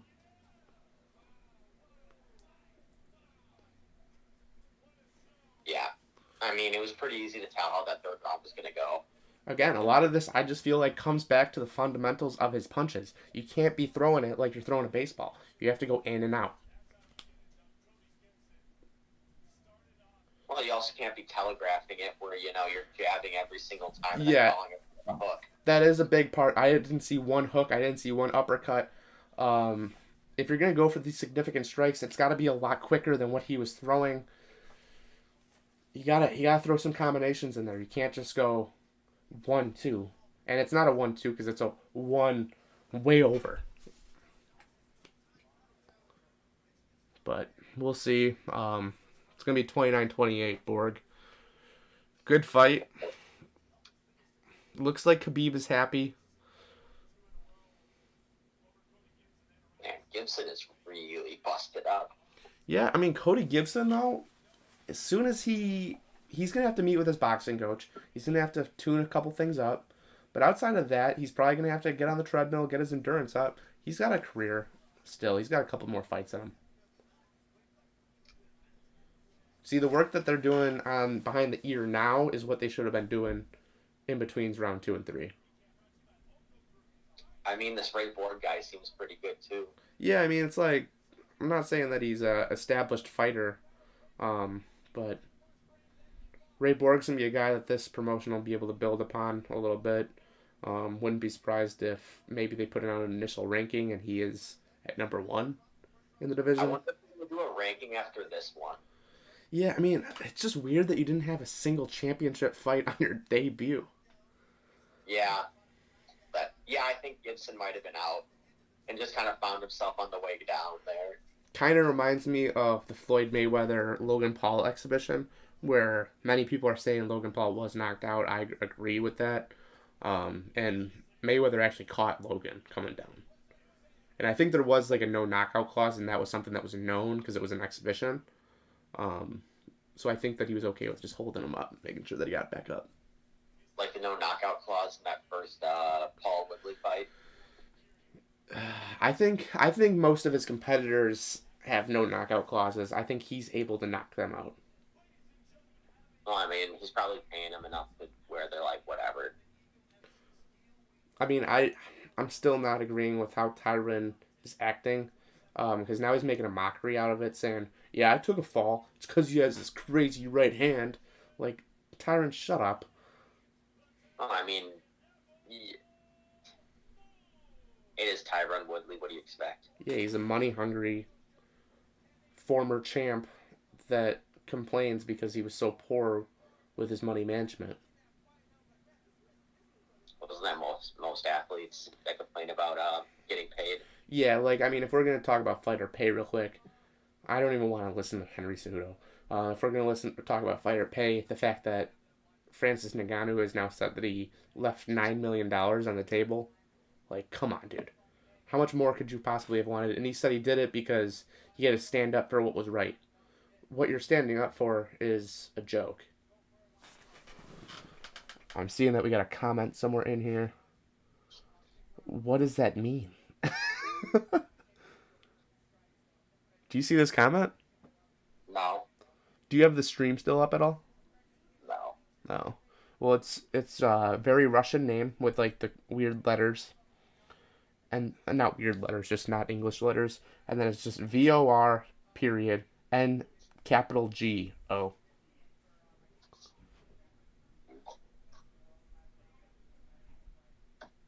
I don't know what that means. And they always jump into the stream for like 10 seconds and then leave. A little confused.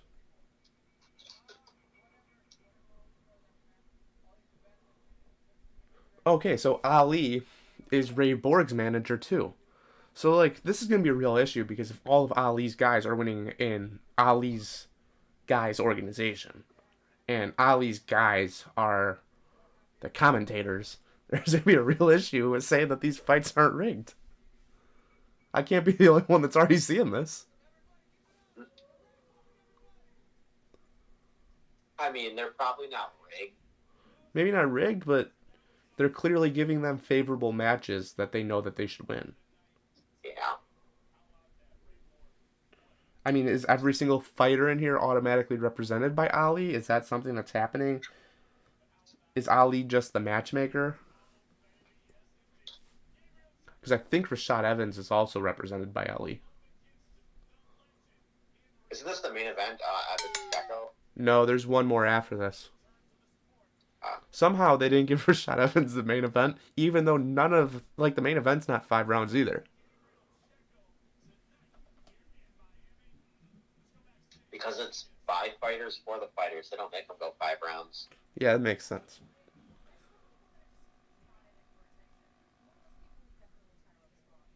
You want to know a guy that could really get this promotion going? Who would that be?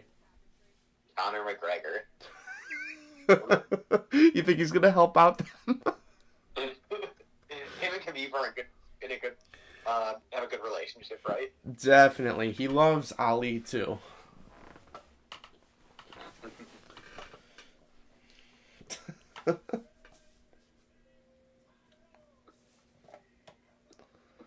Yeah, no, I'm sure that's probably the first thing that Conor's been saying is, I really got to help out Eagle FC, Dana. I really got to go over there and make sure that my buddy Khabib is super successful. I'm sure that's how business meetings go. I'm just saying, you'd help out the promotion, get more people in. He's definitely going to step into the next Proper 12 meeting and say, you know what we should sponsor? Eagle FC. Makes sense. I mean, it would be kind of comical to just have Conor all over Khabib's promotion. But not fighting in it, but be like the main advertiser. Well, what this promotion should have been is you get all the young guys the UFC hasn't signed yet. Like, you know, Michael Morales last weekend looked like an absolute star in the making. Yeah, no, and like all these guys that end up going to Dana White's Contender Series that don't get signed, Khabib should be the first one giving these guys a call. Just get these young guys in there, you build them up, make them look like absolute stars, and then if you're paying them well enough, they stay with your promotion. Don't get these, you know, Rashad Evans, what is he, probably 37 at this point? Yeah, he's up there in age. I'll look it up right now as we do it, but Neil the Security, shout out, what up? I don't know who you are, but shout out to you, dude.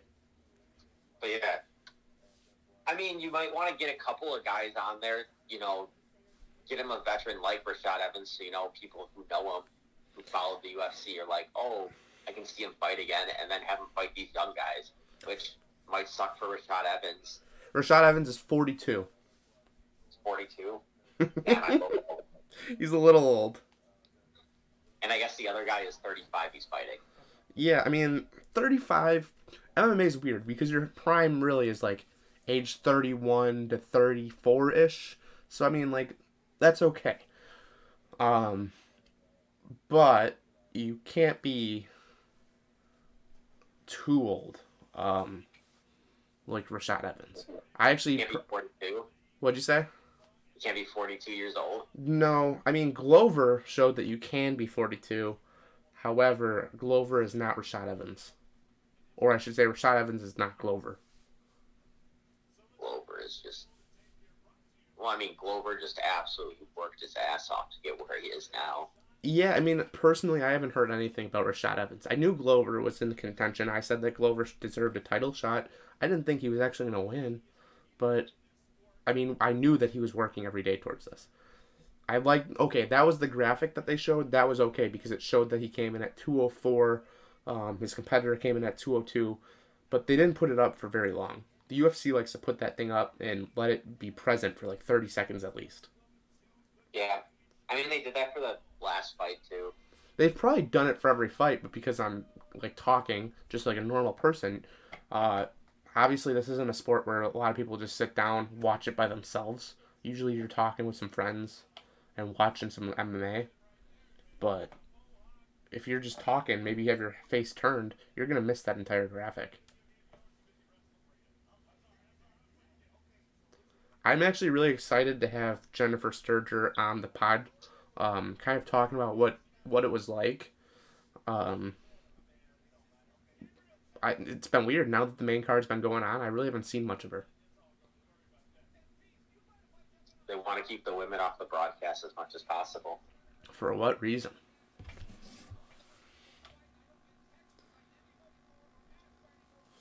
It's by fighters for the fighters. It's all supposed to be just about the fighters, no rig girls. Shout out to all our viewers. We're seeing a little bit of an uptick. You're not going to be able to see the actual fights here. However, like, subscribe, and share. We'll be doing this a lot now for upcoming events. Tomorrow's event, it won't be just me. We'll have a little bit of a cast here. It won't be over cell phone call like I'm doing right now with Herlash. He will be with me. So it's going to be a nice little change for us. And then, Sam, what do you think of the design of how these live streams are going to look in the future? I like it. I think it's pretty slick. The one thing I will say that I need to add is either our social media accounts right here, or possibly a donation link, because obviously the more donations, the more we can do with Winners Only Club, continue to grow this brand, and continue to give you guys content that you guys want to see. Also, in terms of content and making sure that we can go the extra mile, we did get sponsorships. So shout out MGM Resorts International if you guys are trying to have a Vegas getaway or a Vegas getaway at home. MGM Resorts are the perfect destination, or using BetMGM if you're looking to gamble a little bit in a state that's legal. So go over to our website, winnersonlyclub.com, click on the MGM logo, and it'll take you to our link. Every purchase gives us back a little bit of a cut of your hotel stays, and it'll continue to let us grow and continue to benefit the shows. Also, if you guys are gambling, obviously I didn't find any odds on any of these fights, but if you guys are gambling and you guys know someone, or you are someone that may have an addiction, please call 1-800-GAMBLER, or go visit your state's gambling, I believe it's gambling restriction website. I think that's where they use. You can usually find a hotline or a email address / website that'll help you or a loved one kind of get over this addiction. It even has little issues if you are someone that's affected by someone else's gambling, and obviously you can't sign them up for this program. They have to self-admit themselves. It does give you advice on what you should be able to do. So check that out. What'd you say? The one thing I really like about this is their entrances. Yeah, it's very Bellator-esque. It's actually, I shouldn't say Bellator. It's Showtime-esque, because Showtime does something similar. Showtime's walk, though, is way too long. Well, my thing is, it's really WWES. Yeah, but like I think Showtime does something similar. It's just that their walkout is so long. And, like, it's like, okay, like, we didn't need this thing to go on forever. It does, but whatever. I mean, I like it. It's quick. It's fast, you know. Yeah, no, it's kind of nice how close they are to the octagon. Instead of, with, UFC, they're walking through the crowd to get there. I mean, it kind of builds up the tension of the fight. You're walking out there, but yeah, I like it here. You get them in the I guess, octagon right away. Yeah, this one's an octagon. Bellator is kind of a circle. Oh wait, is this an octagon? No. This only has 6 sides, doesn't it? Oh yeah, it only does have 6. I didn't realize that either. The hexagon? Is hexagon 6? Yeah. What's 5? Hexagon. Hectagon, yeah. So they're entering the hexagon. That's weird to say. I don't like that. Dude, I don't like that I just noticed that this only has 6 sides. Doesn't look as good because there's the sharp edge at the end. Yeah, I mean, you put someone into that edge. Obviously, they have the pads, but you put someone into that edge. That's kind of dangerous. But hey, Dagestanis don't care about danger. Danger's not in their vocabulary. I also don't like that they keep mentioning, like, Rashad Evans, UFC Hall of Famer. Like, you gotta, if you're gonna make your own thing, you gotta go your own way. You can't be saying, this is what this guy does. I don't think when they announce Michael Chandler, they say, the former Bellator champion. They might, actually, though, now that I think about it. Well, the thing is, you can probably say former MMA legend Rashad Evans. Yeah, for this, you definitely could. Like, if obviously he's not coming over here, but if Dustin Poirier came over here, would you say former or former UFC contender Dustin Poirier? Like, well, like the interim champ. Oh yeah, he would be an interim champ. So yeah, I guess he would be former UFC interim lightweight champion. Well, former interim lightweight champ. Yeah. I'm trying to think of someone that doesn't have an interim championship then, or any championship that would make sense. Like when they do Diego, I don't think Diego Sanchez had one. He might have, but okay, Kevin Lee I know doesn't have one. Are they gonna say former UFC contender Kevin Lee? Because that doesn't sound too great. This guy Evans is fighting. At least the first minute, he looks scared of him. Well, yeah, because I mean, this is definitely probably the highest quality opponent he's ever fought. Because where did this guy come from? I don't know. Like, he doesn't have... I don't think he's Russian. So... Checo. I think it's... Is it Chico or Checo? No clue. So if he's not Russian, the chances are pretty slim that he was an Eagle FC, fighter before this. And he's wearing American pants. Or American undershorts. And he's Brazilian. What?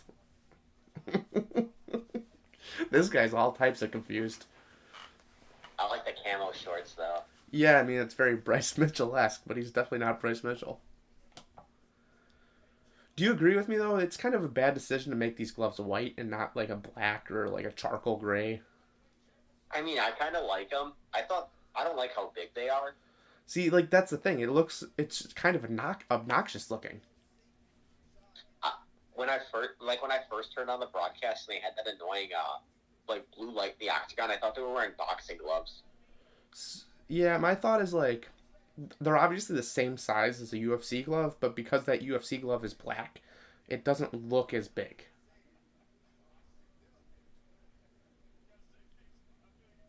Those are the exact same gloves, obviously, just with Eagle and not UFC.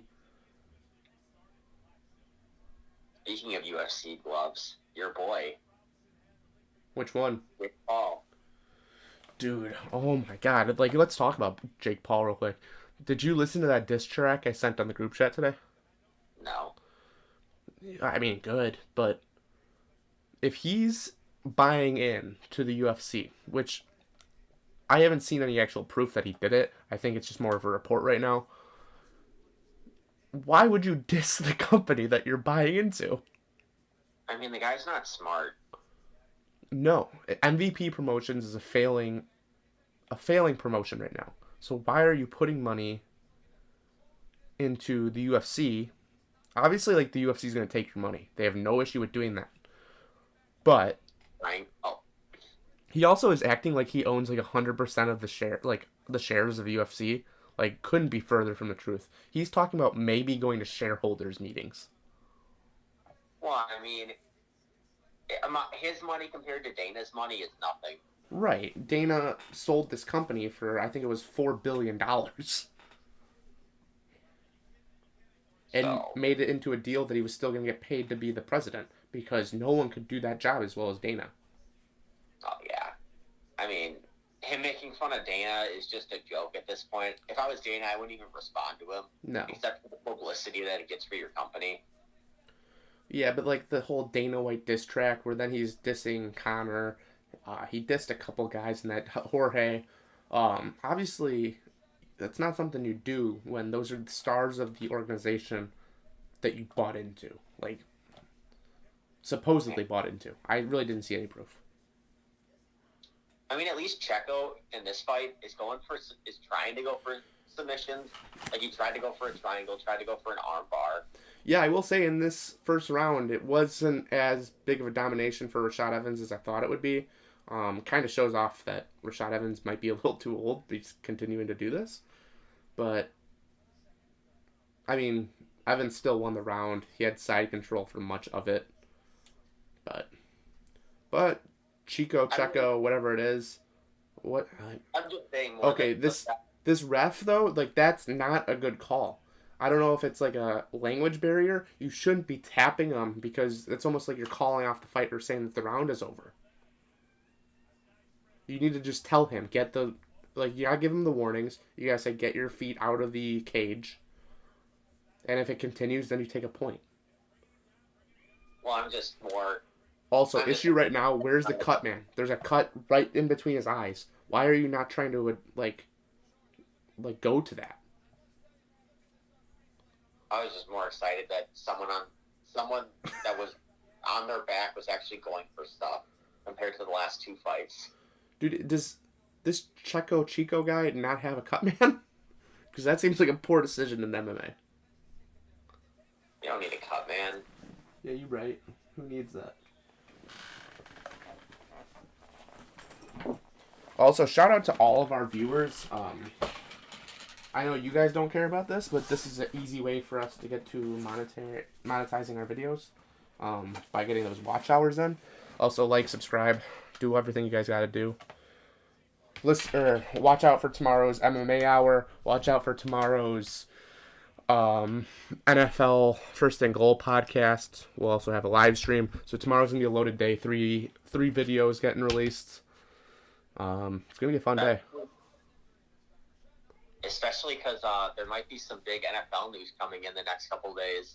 Yeah, I have a feeling we're going to have a lot of fun on the First and Goal podcast. And a lot of news with head coaches getting hired, not fired. Not that I know of. As well as OCs getting pulled from certain places. It's pretty crazy. And then possibly GOATs retiring. Yeah, we're probably going to have a couple of retirement news. Which, I mean, if you guys follow the NFL, there's a pretty big name that's contemplating retirement. I have a feeling if he retires, we will have to do an immediate emergency podcast and release that almost right away. Yeah, especially that would set up that organization in a very bad spot. Yeah, and we'll have to analyze everything. We'll have to see what they can do, what's the next steps for that organization. At least they'll have the warm weather to enjoy, but that might be about all they enjoy right then. They got their ultimate goal though, so we can't hate them for that. Yeah, I mean what? Ooh, this could be tight. I don't like the positioning on the leg. He is too low on the for the leg lock. I don't think it's gonna be enough for Rashad to feel it. Oh, but he adjusted a little bit. This could be dangerous. Oh, he got out of it. And actually, Rashad, great effort, gets control again, and is able to land that left hand. I mean, with Rashad's experience, he's probably not going to get caught in that. Yeah. See, okay, this ref needs to just vocalize it. Take a point if you need to. You can't be tapping him on the head. That's a terrible idea.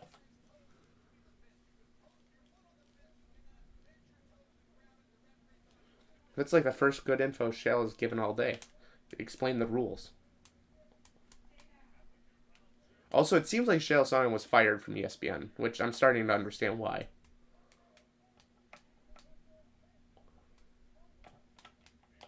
Yeah, his toes are still in the cage. Well, you can have your foot on the cage. You just can't be... No, we're going inside. Yeah, you just can't be wiggling your toes in there to try to gain any advantage. And you also can't, you obviously can't grab onto the cage like Rashad's doing right here. Well, the thing that I gotta say, for the graphic down below, I do not like how they do their rounds. No, yeah, that's a terrible like little stoplight system they got going. Well, if you're gonna do the stoplight, have it where you can see the third one just not colored in. Yeah, so you have like 3 at the start, 1 colored in, second round, second one colored in, and then third colored in. I mean, obviously we do a lot of research just because that's what we do here. But the next fight, people are probably gonna expect that thing to be 5 rounds. They're gonna be very confused if that thing goes to decision after 3.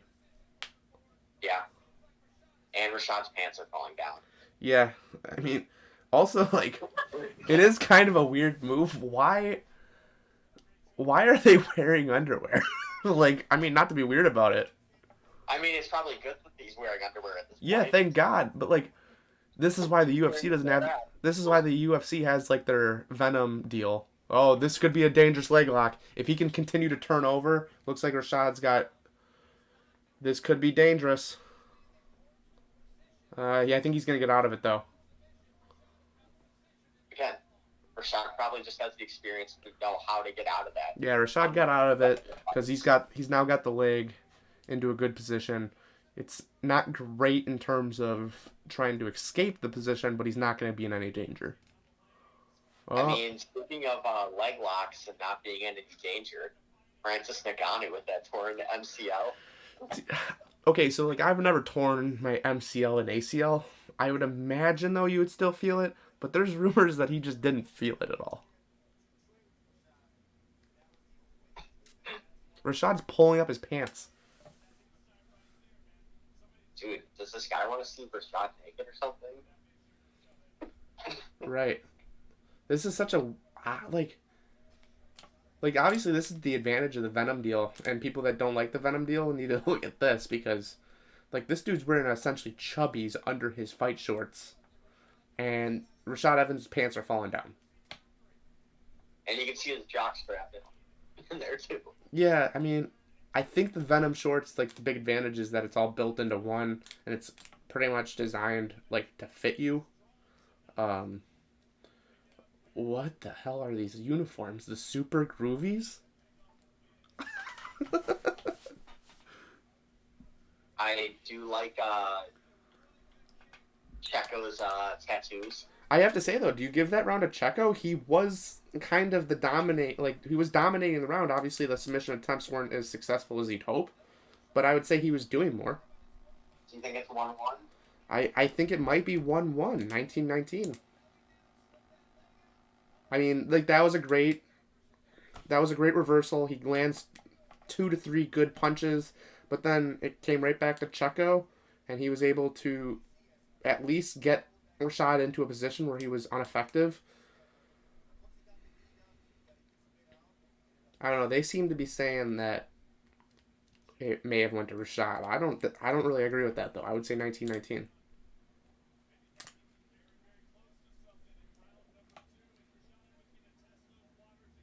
Okay, now he's pulling up Rashad Evans' pants. Like, come on. Mid-round. I mean, it's only 15 seconds in, and, like, nothing was actually happening yet, but...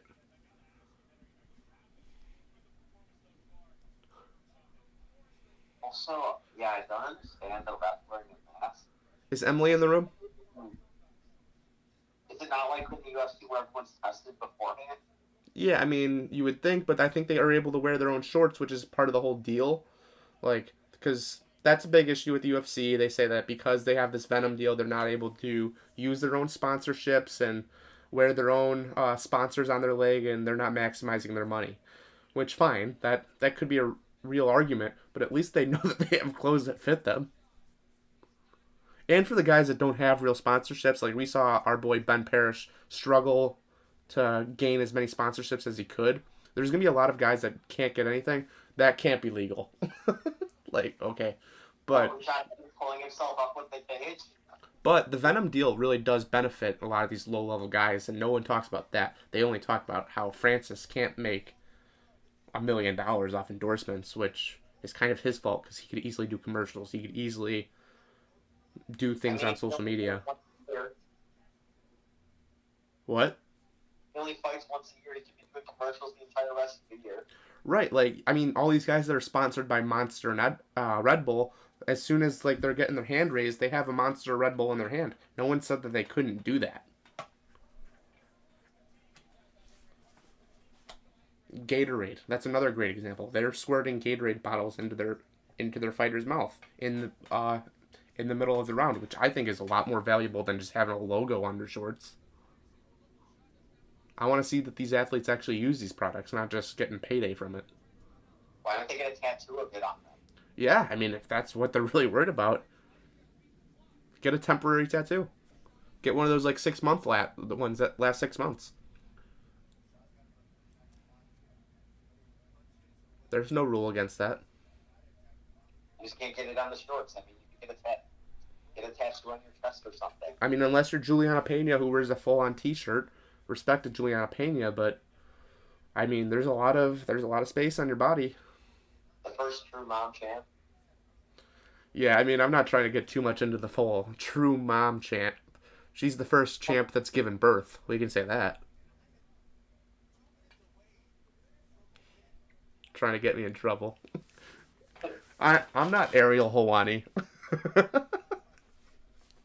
You wish you were. Yeah, well, of course I do. He gets the bag every single time he goes on YouTube. Something that we strive to do. Ooh. Going for nah, maybe. You might be going for a crucifix. Oh, that was a really nice work by Chico to get him off him. Obviously, Evans is still on top, but Chico. And his pants are falling down. Yeah, I mean, does he have a full-on another pair of shorts under that? No, that's his jockstrap. Well, it's his jock, and then I think he's wearing compressions under it. I mean, the compressions make sense, but clearly these shorts don't fit him. Ooh, this one might be a little tighter. If he can start rolling. Nope. Well, I think Evans was trying to go for a crucifix earlier.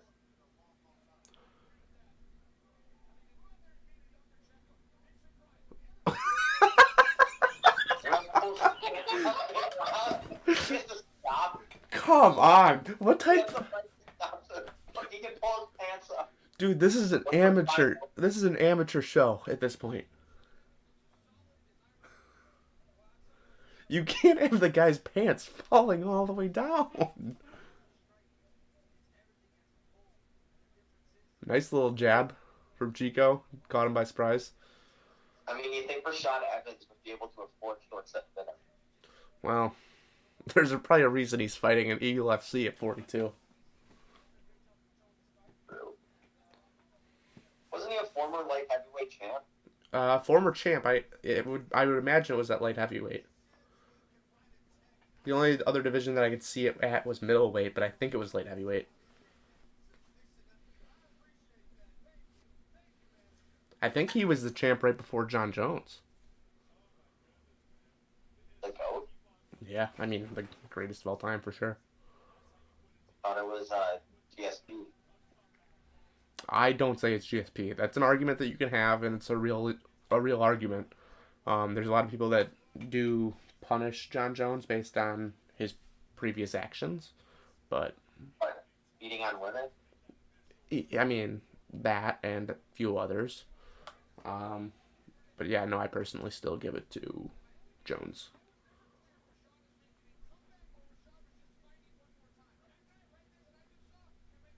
It's not Nagano. Shale Sonnen says that Rashad Evans should make a full-blown comeback and not just make this a one-fight show.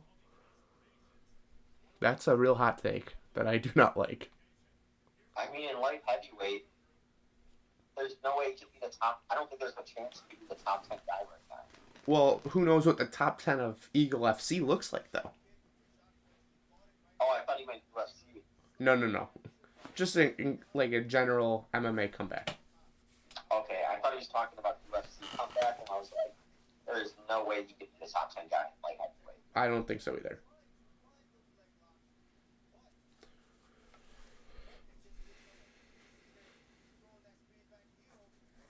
I mean, but like what I will say though is the quality of these fights has not been bad. It's really the announcing that's been pretty brutal for me. And we'll say the graph. I love their entrance. I like the look of the arena a little bit more than X. Yeah, I mean, I don't know what the FlexCast arena is. I've never heard of FlexCast in the first place. But like my question is this going to be able to be replicated in every arena that they go to, or are they just staying in this FlexCast arena when they're in the US? Because if it's just stuck in this Miami arena that looks really, really small, kind of looks like an auditorium of some sort, I don't see them having much success because you're not getting ticket sales, you're not expanding, but also is it big enough for them to be able to go to one of these smaller arenas in Chicago or Milwaukee? I don't know if it's big enough sport that they'll be able to generate enough buzz to make any money off the ticket sales.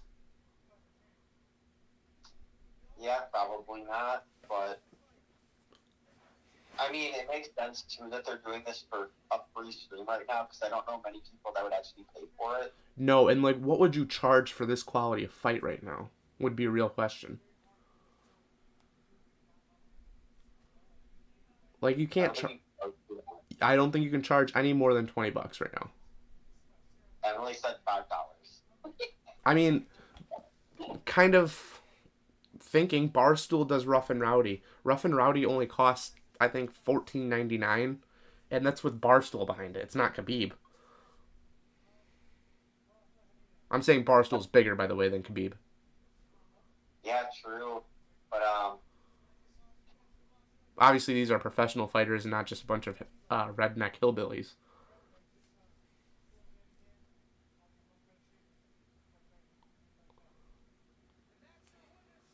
I mean, what I think should have happened, I know Khabib doesn't want to step back in the hexagon. Yeah. But you could have had him main event this card, and I'm sure people would have paid for Khabib too. So I'm wondering if that's more of a down the line thing. I wouldn't be surprised if the first couple US cards are going to be free, so that way they can generate as many people buying, or not buying, but signing up for FlexCast. That way they can eventually get people to purchase pay-per-views. I'm not really sure what the answer is going to end up being. But yeah, I think eventually people are going to want to see fight again, I assume. Most definitely. And I mean, if you can get a big enough name to fight him, to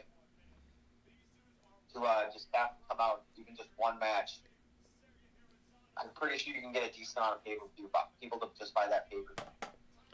Yeah, I mean, like, that last fight and this fight maybe should have been reversed, because I don't know who either of these two guys are. Well, they said Spawn is I think a former kickboxer.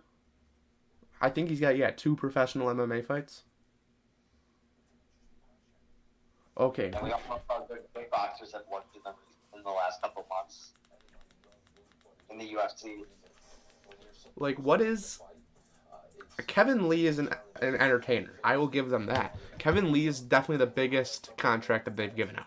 Because he's young and up-and-coming still, even though the UFC didn't see a value for him. Understandable, because he's a lightweight who kind of complained a lot about money, and it was kind of just coming. Diego Sanchez doesn't make sense, because as soon as he gets beat up and people start blaming his brain damage that he claims to have already had, it's going to look real bad on Eagle FC.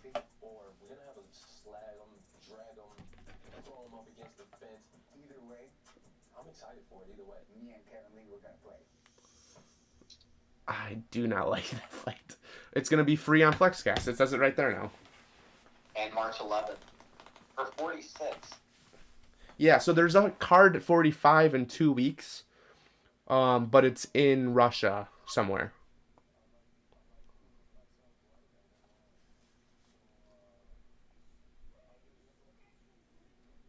And is it gonna be a Friday card again?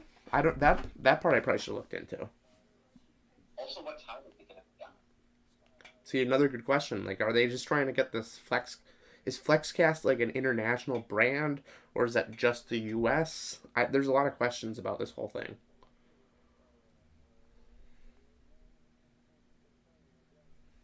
Like, there's no way that Eagle FC. Let's see. So, Eagle FC 45 is on Friday at 9 a.m. Central Time. So, everyone in the U.S. should be either at work or in school that would be watching it. They don't even have on Tapology, which isn't the most up to date always. They don't even have Eagle FC 46 like listed at all. I'm gonna see if I can maybe find it through Diego Sanchez's profile, but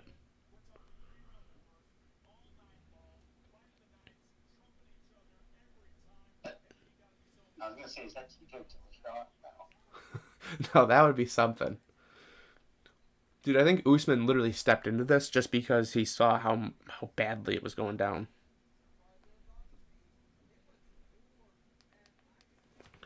So Tapology has nothing on the fight, doesn't have them even listed to be fighting each other.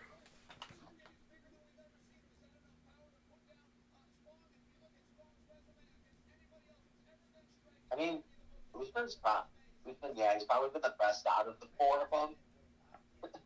But as someone that's not even actually part of the promotion, that's kind of a concern. Usually when you have guests on the show, usually they don't know what they're doing. Clearly he knows more than what everyone else is doing. Well, I don't think Chael Sonnen is a very good play-by-play guy. I think No. it's more what ESPN had the role for him. March 11th is a Friday, by the way. I just looked at that. Okay. But I think Chael Sonnen's better in the role of analyzing it after the fight, not really play-by-play. Yeah, which I believe ESPN did release him. So I haven't seen a new episode on the Sonnen show with George Sagano in quite a while. Or Sedano. It's only been DC and RC, which that's another show that, yikes. Well, I mean, probably because of RC. Yeah, no, I love DC. Honestly, DC and Shale would have been pretty good. It was awesome with Ariel. Obviously, ESPN kind of cheaped out, didn't want to pay Ariel the money he deserved. So, it's what happens. Well, I mean, ESPN, they had to release so many people because they had to pay Stephen A. Smith and everyone else who wasn't getting the views that they probably should be getting for getting their pay. Yeah, I mean, I just don't know how you let go of Thug Nose. That's Ariel's nickname. Because he's got the giant, Jewish nose. It's pretty funny. I mean, I think actually Rose gave him the nickname.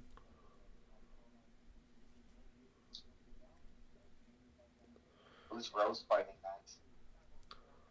That's a good... Well, it should be Carla, but we haven't got anything announced. Speaking of fights getting announced, it sounds possibly that the first fight announced for International Fight Week might end up being Juliana Pena and Amanda Nunez, the second.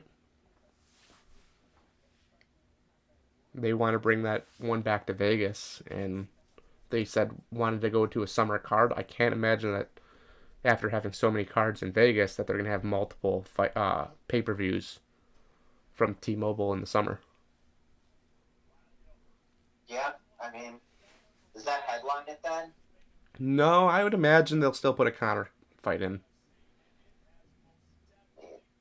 I don't know. I think the story of Amanda Nunez trying to avenge her loss after being so dominant. Although, actually, you know what really could be? I know the UFC wants to get back out to the UK as much as possible. Could we see winner of Gaethje versus Chandler against Conor and a UFC Dublin pay-per-view card? With O'Malley No, O'Malley's already said that he only wants to fight in Vegas, and because he's such a big pay-per-view star, they're not going to turn him away on that. I guarantee he'll be fighting in July. Well, who else? Gary? Oh, yeah, Ian Gary would be electric in Dublin. You probably could make the case that some of these guys on the UFC London card will be on it, because I would almost imagine that's going to be like an August, maybe September card. So you could be talking about Paddy Pimblett. You could be talking about Tom Aspinall. There's I think we get Paddy easily on prelims if it's in Dublin. Molly Meatball could be out there. Like this, they're having a 36-year-old fight a 41-year-old as their main event. Yeah, I mean at least it's heavyweight, which I'm assuming their heavyweight limit is 265, and the 41-year-old's coming in at 264.6. Could that have been a struggle for a weight loss? Possibly. He does have about just barely less than 40 pounds on him, though. I bet then he's going to try and take it to the ground. At least this is a 3-rounder, because I think that the 42-year-old or 41-year-old is going to be gassed. Well, I picture this kind of going how the Dane Nagano fight went. Yeah, but we're talking about two younger guys with that one. I know, but I'm just saying where the 41-year-old's probably just going to try and wrestle him and lay on it. Maybe. Kickboxer being able to get up. Is Ray Flores missing a front tooth? Or No, he's just a gap. Yeah, he has like the Michael Strahan gap. I will say we're gonna have a lot to talk about on the pod this week with this thing. Not with Bellator? No, I mean we're gonna have more with Bellator. This is definitely gonna come backseat to Bellator because we'll talk about a promotion that actually has rankings before we talk about Eagle FC. And then also Fight Night next week. Yeah, Fight Night next week is gonna be fun. Who's headlining it? Here, I'll just start telling you the main card. Give me just one moment. But it is Sean Strickland and Jack Hermanson. I know that much. Oh yeah, you hear somebody that might have been released? Who? What is it? Stevens. Oh, who the fuck is that guy? I think he was. No. He's the famous one that got the Conor McGregor. Who the fuck is that guy? Jeremy Stevens, I think. Yeah, Jeremy Stevens is that guy though. That was the famous press conference, where he was like, when this guy beats people, I put them to sleep. I'm the real hardest hitting 145er in the division or in the promotion. And then that's when Conor just like out of nowhere just said, who the fuck is that guy? I don't know. I've watched a couple of Stevens fights. Yeah, he's very entertaining, and I think he had the 5th most amount of UFC starts or fights in promotion history at 34. Something that he might be he's either released or was out of contract. Yeah, no, I think he was released. Sam Alvey and Phil Hawes is actually the second fight of this card. Alexis Davis is on the prelims. I don't know if this is in order because there's no reason that they would be the first two fights. The Ultimate Fighter battle between Brian Battle and Trayshawn Gore is on this card. The main card is a little underwhelming, and actually they haven't announced who the other main card fighters are. So I would almost imagine that those 3 fights will be on the main card. I'm being hit. By your girlfriend? Yeah. God. Domestic? We're not sponsored by any organization that does this, but if you know someone that's being treated in a domestic abuse, please report it to the police. Not something to joke about, Emily. She's beating me with an ice cream cone. No! It's a dog toy. Oh, I thought it was a real ice cream cone. I was like, you're just going to let it go to waste? It better be a bad ice cream. had sprinkles and a cherry on it. It's so stupid. Emily, I need your input on that last fight. No. I just want to know what you thought of his pants falling off. I don't understand why the ref kept pulling them off. Like, just leave it. Yeah, I mean, did you want his pants to fall off? Not really, but like, what the hell? I mean, if you found him attractive, you might have wanted that. I don't know. No. Definitely not. All right, well, I didn't know. This dude is 2-0. Chael Sonnen said very excited. He looks so much smaller than him, though. Yeah, I mean, this is a weird... All in all, I will say this event probably ends up being a success. Also, this dude comes from American Top Team. How much is this guy getting paid? Is really my question. I don't know if they released the fight numbers. UFC doesn't typically do it. We end up just kind of getting it leaked. And who knows how accurate they really are, to be honest with you.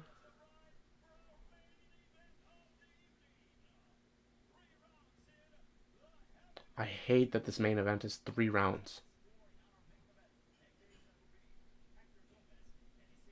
They have 2 judges, both named Rodriguez.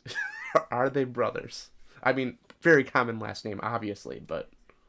Is it like Nurmagomedov in Dagestan? Yeah, no, like, is Magomedov, like, a very popular,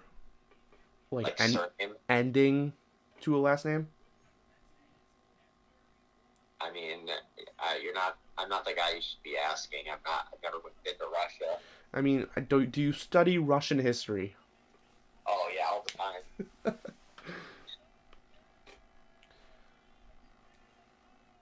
How do you feel about the New World Order? Emily pointed out that the poster behind him and the graphic that came up were different. His last name was spelled different. Oh, his first name was spelled differently. That's good. The 41-year-old. So which one do you think was correct though? Who knows? I mean, because I don't know if he knows. And then Tyron Spong, his last MMA fight was 2013. Good, and now he's headlining Eagle FC 44. Over Ray Borg and Rashad Evans. Yeah, you know what this fight reminds me of a little bit? When GSP came back and fought Bisping for the title. It's replica. Who won? GSP. And he's the GOAT? He's not the GOAT. I mean, this is your... If you're Eagle FC, you're saying that this is your version's Bader versus Moldavsky, and your version's Nagano versus Gan. Like, this is your version. Let's see if it matches up at all. Already more exciting. Yeah, I mean, Karatanov looks like a real force. So I guess on the poster it was spelled wrong. Okay, well, that's good. He made it. Sergey was spelled wrong on the poster. So he spelled his own name wrong on his printed material. That's really good. Maybe you're worrying about the wrong guy with brain damage. Yeah, that's true. I told you he's just going to take him down and try and lay on him. Yeah, but we'll see. Oh, he's going for stuff. Oh, he's going. But I don't think that's going to do anything. Maybe he smells. It's all going to be based on his breathing ability, which I would imagine he can breathe. I mean, maybe if he smells enough that he wants to tap, but... You don't think he smells good? I mean... I can't say much because obviously we got a lot of people that criticized the Nagano-Gan fight. At least Karatanov is applying pressure. But... I mean, at least he's going for stuff, or Nagano just kind of laid on Gan. Yeah, but he's also applying pressure to a guy that has 2 career MMA fights in a main event. So, And the last one was 9 years ago. yeah, I think for Spong, he really needs to get out of this round and make sure that he doesn't use too much energy, because obviously that age is an issue. However, it looks like Karatanov is getting good training over at ATT. I thought he was just about to give up his back. Makes you wonder, is this the same type of training that maybe scared Amanda Nunez away? Or that made Colby Covington go away. God, yeah, maybe this was the guy that really was a force in camp, and Colby was just too afraid of. By the way, shout out to all our viewers. At one point, I think I saw it rise all the way up to 8, which, honestly, for a live stream, to be expected. That number right here is probably going to raise significantly by the end of 2022. That's the only reason I put this on here, because when we look back at this in December, this is going to be rookie numbers for us.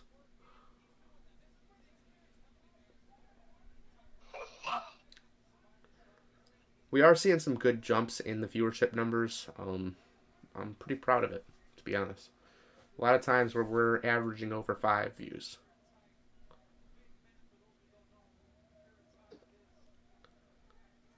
So wait, you're going to stream UFC 4? You suck at that game. Dude, if I suck so much, then why don't you play me? That is fun. Maybe we'll put on a little best of 7 series. Being randos at random divisions. Oh yeah, who did I get again?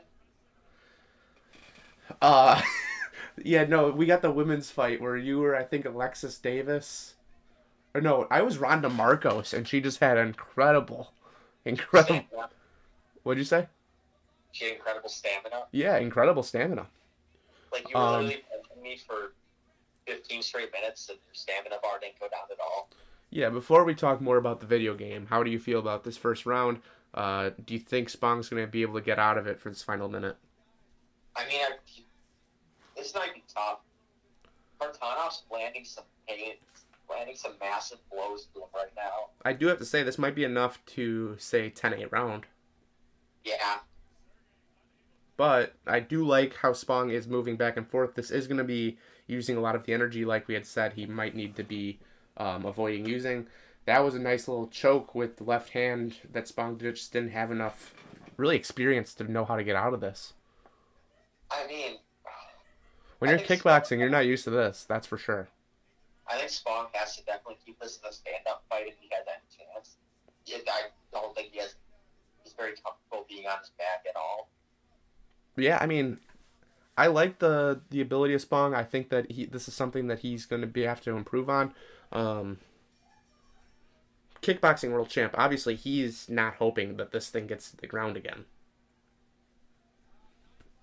Now it's going to be up to his corner to get him in the right headspace. Taking that type of round in round 1 of a 3-round fight, not exactly what you hope for.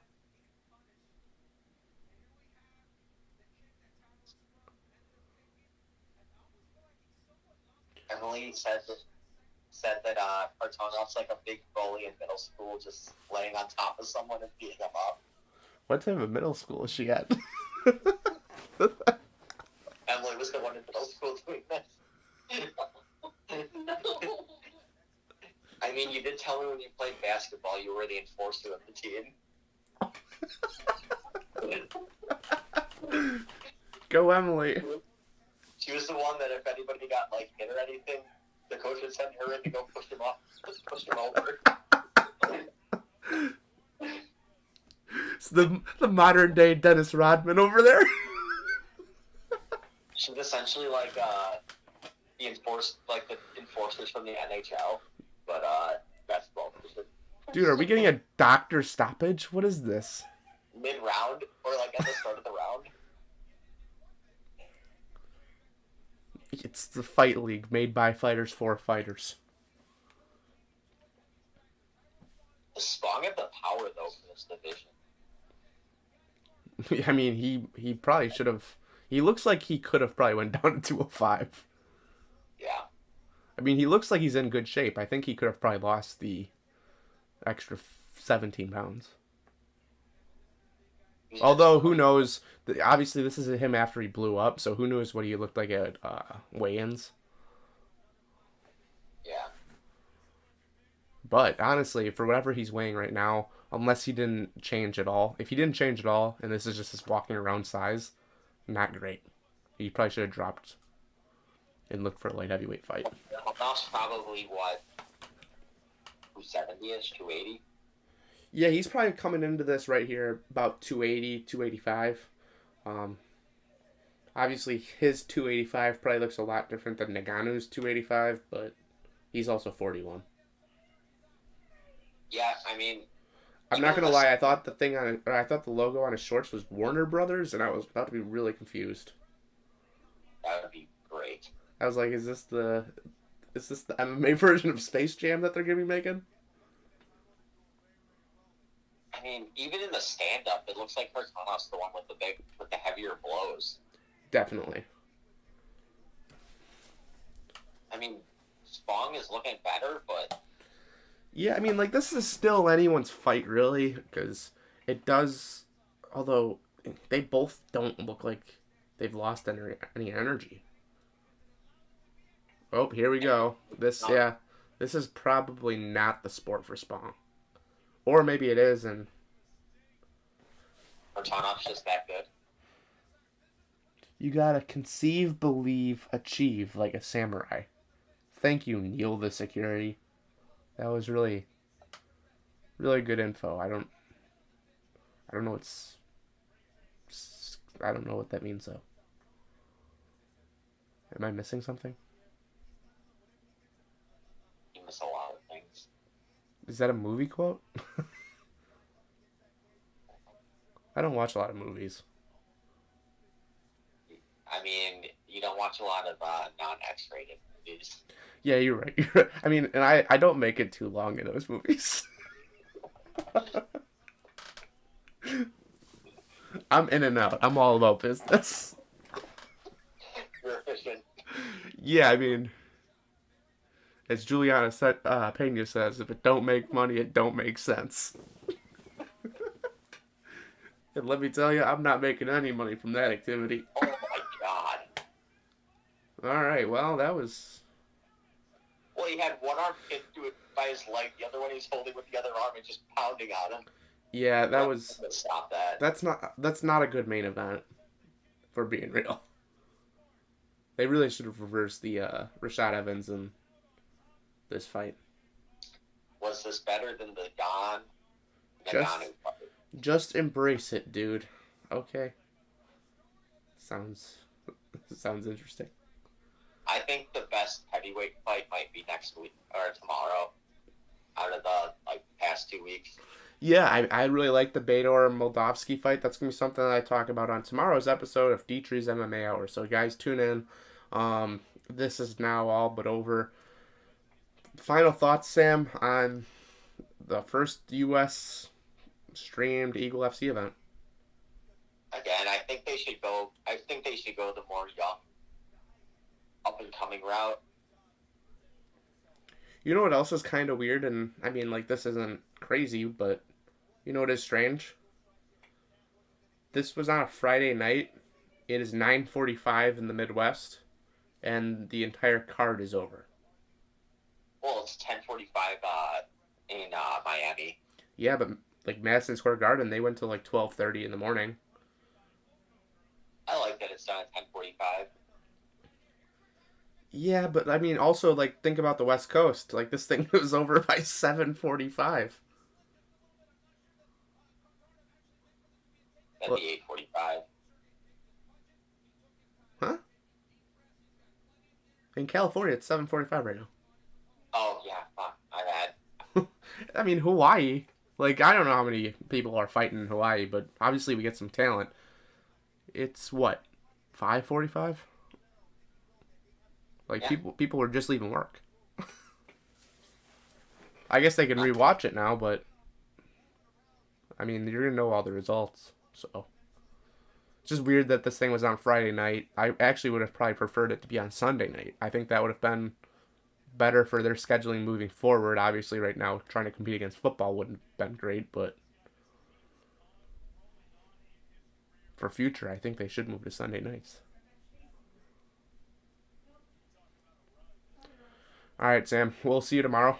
Is that? Yeah. What time are you coming down? I don't know.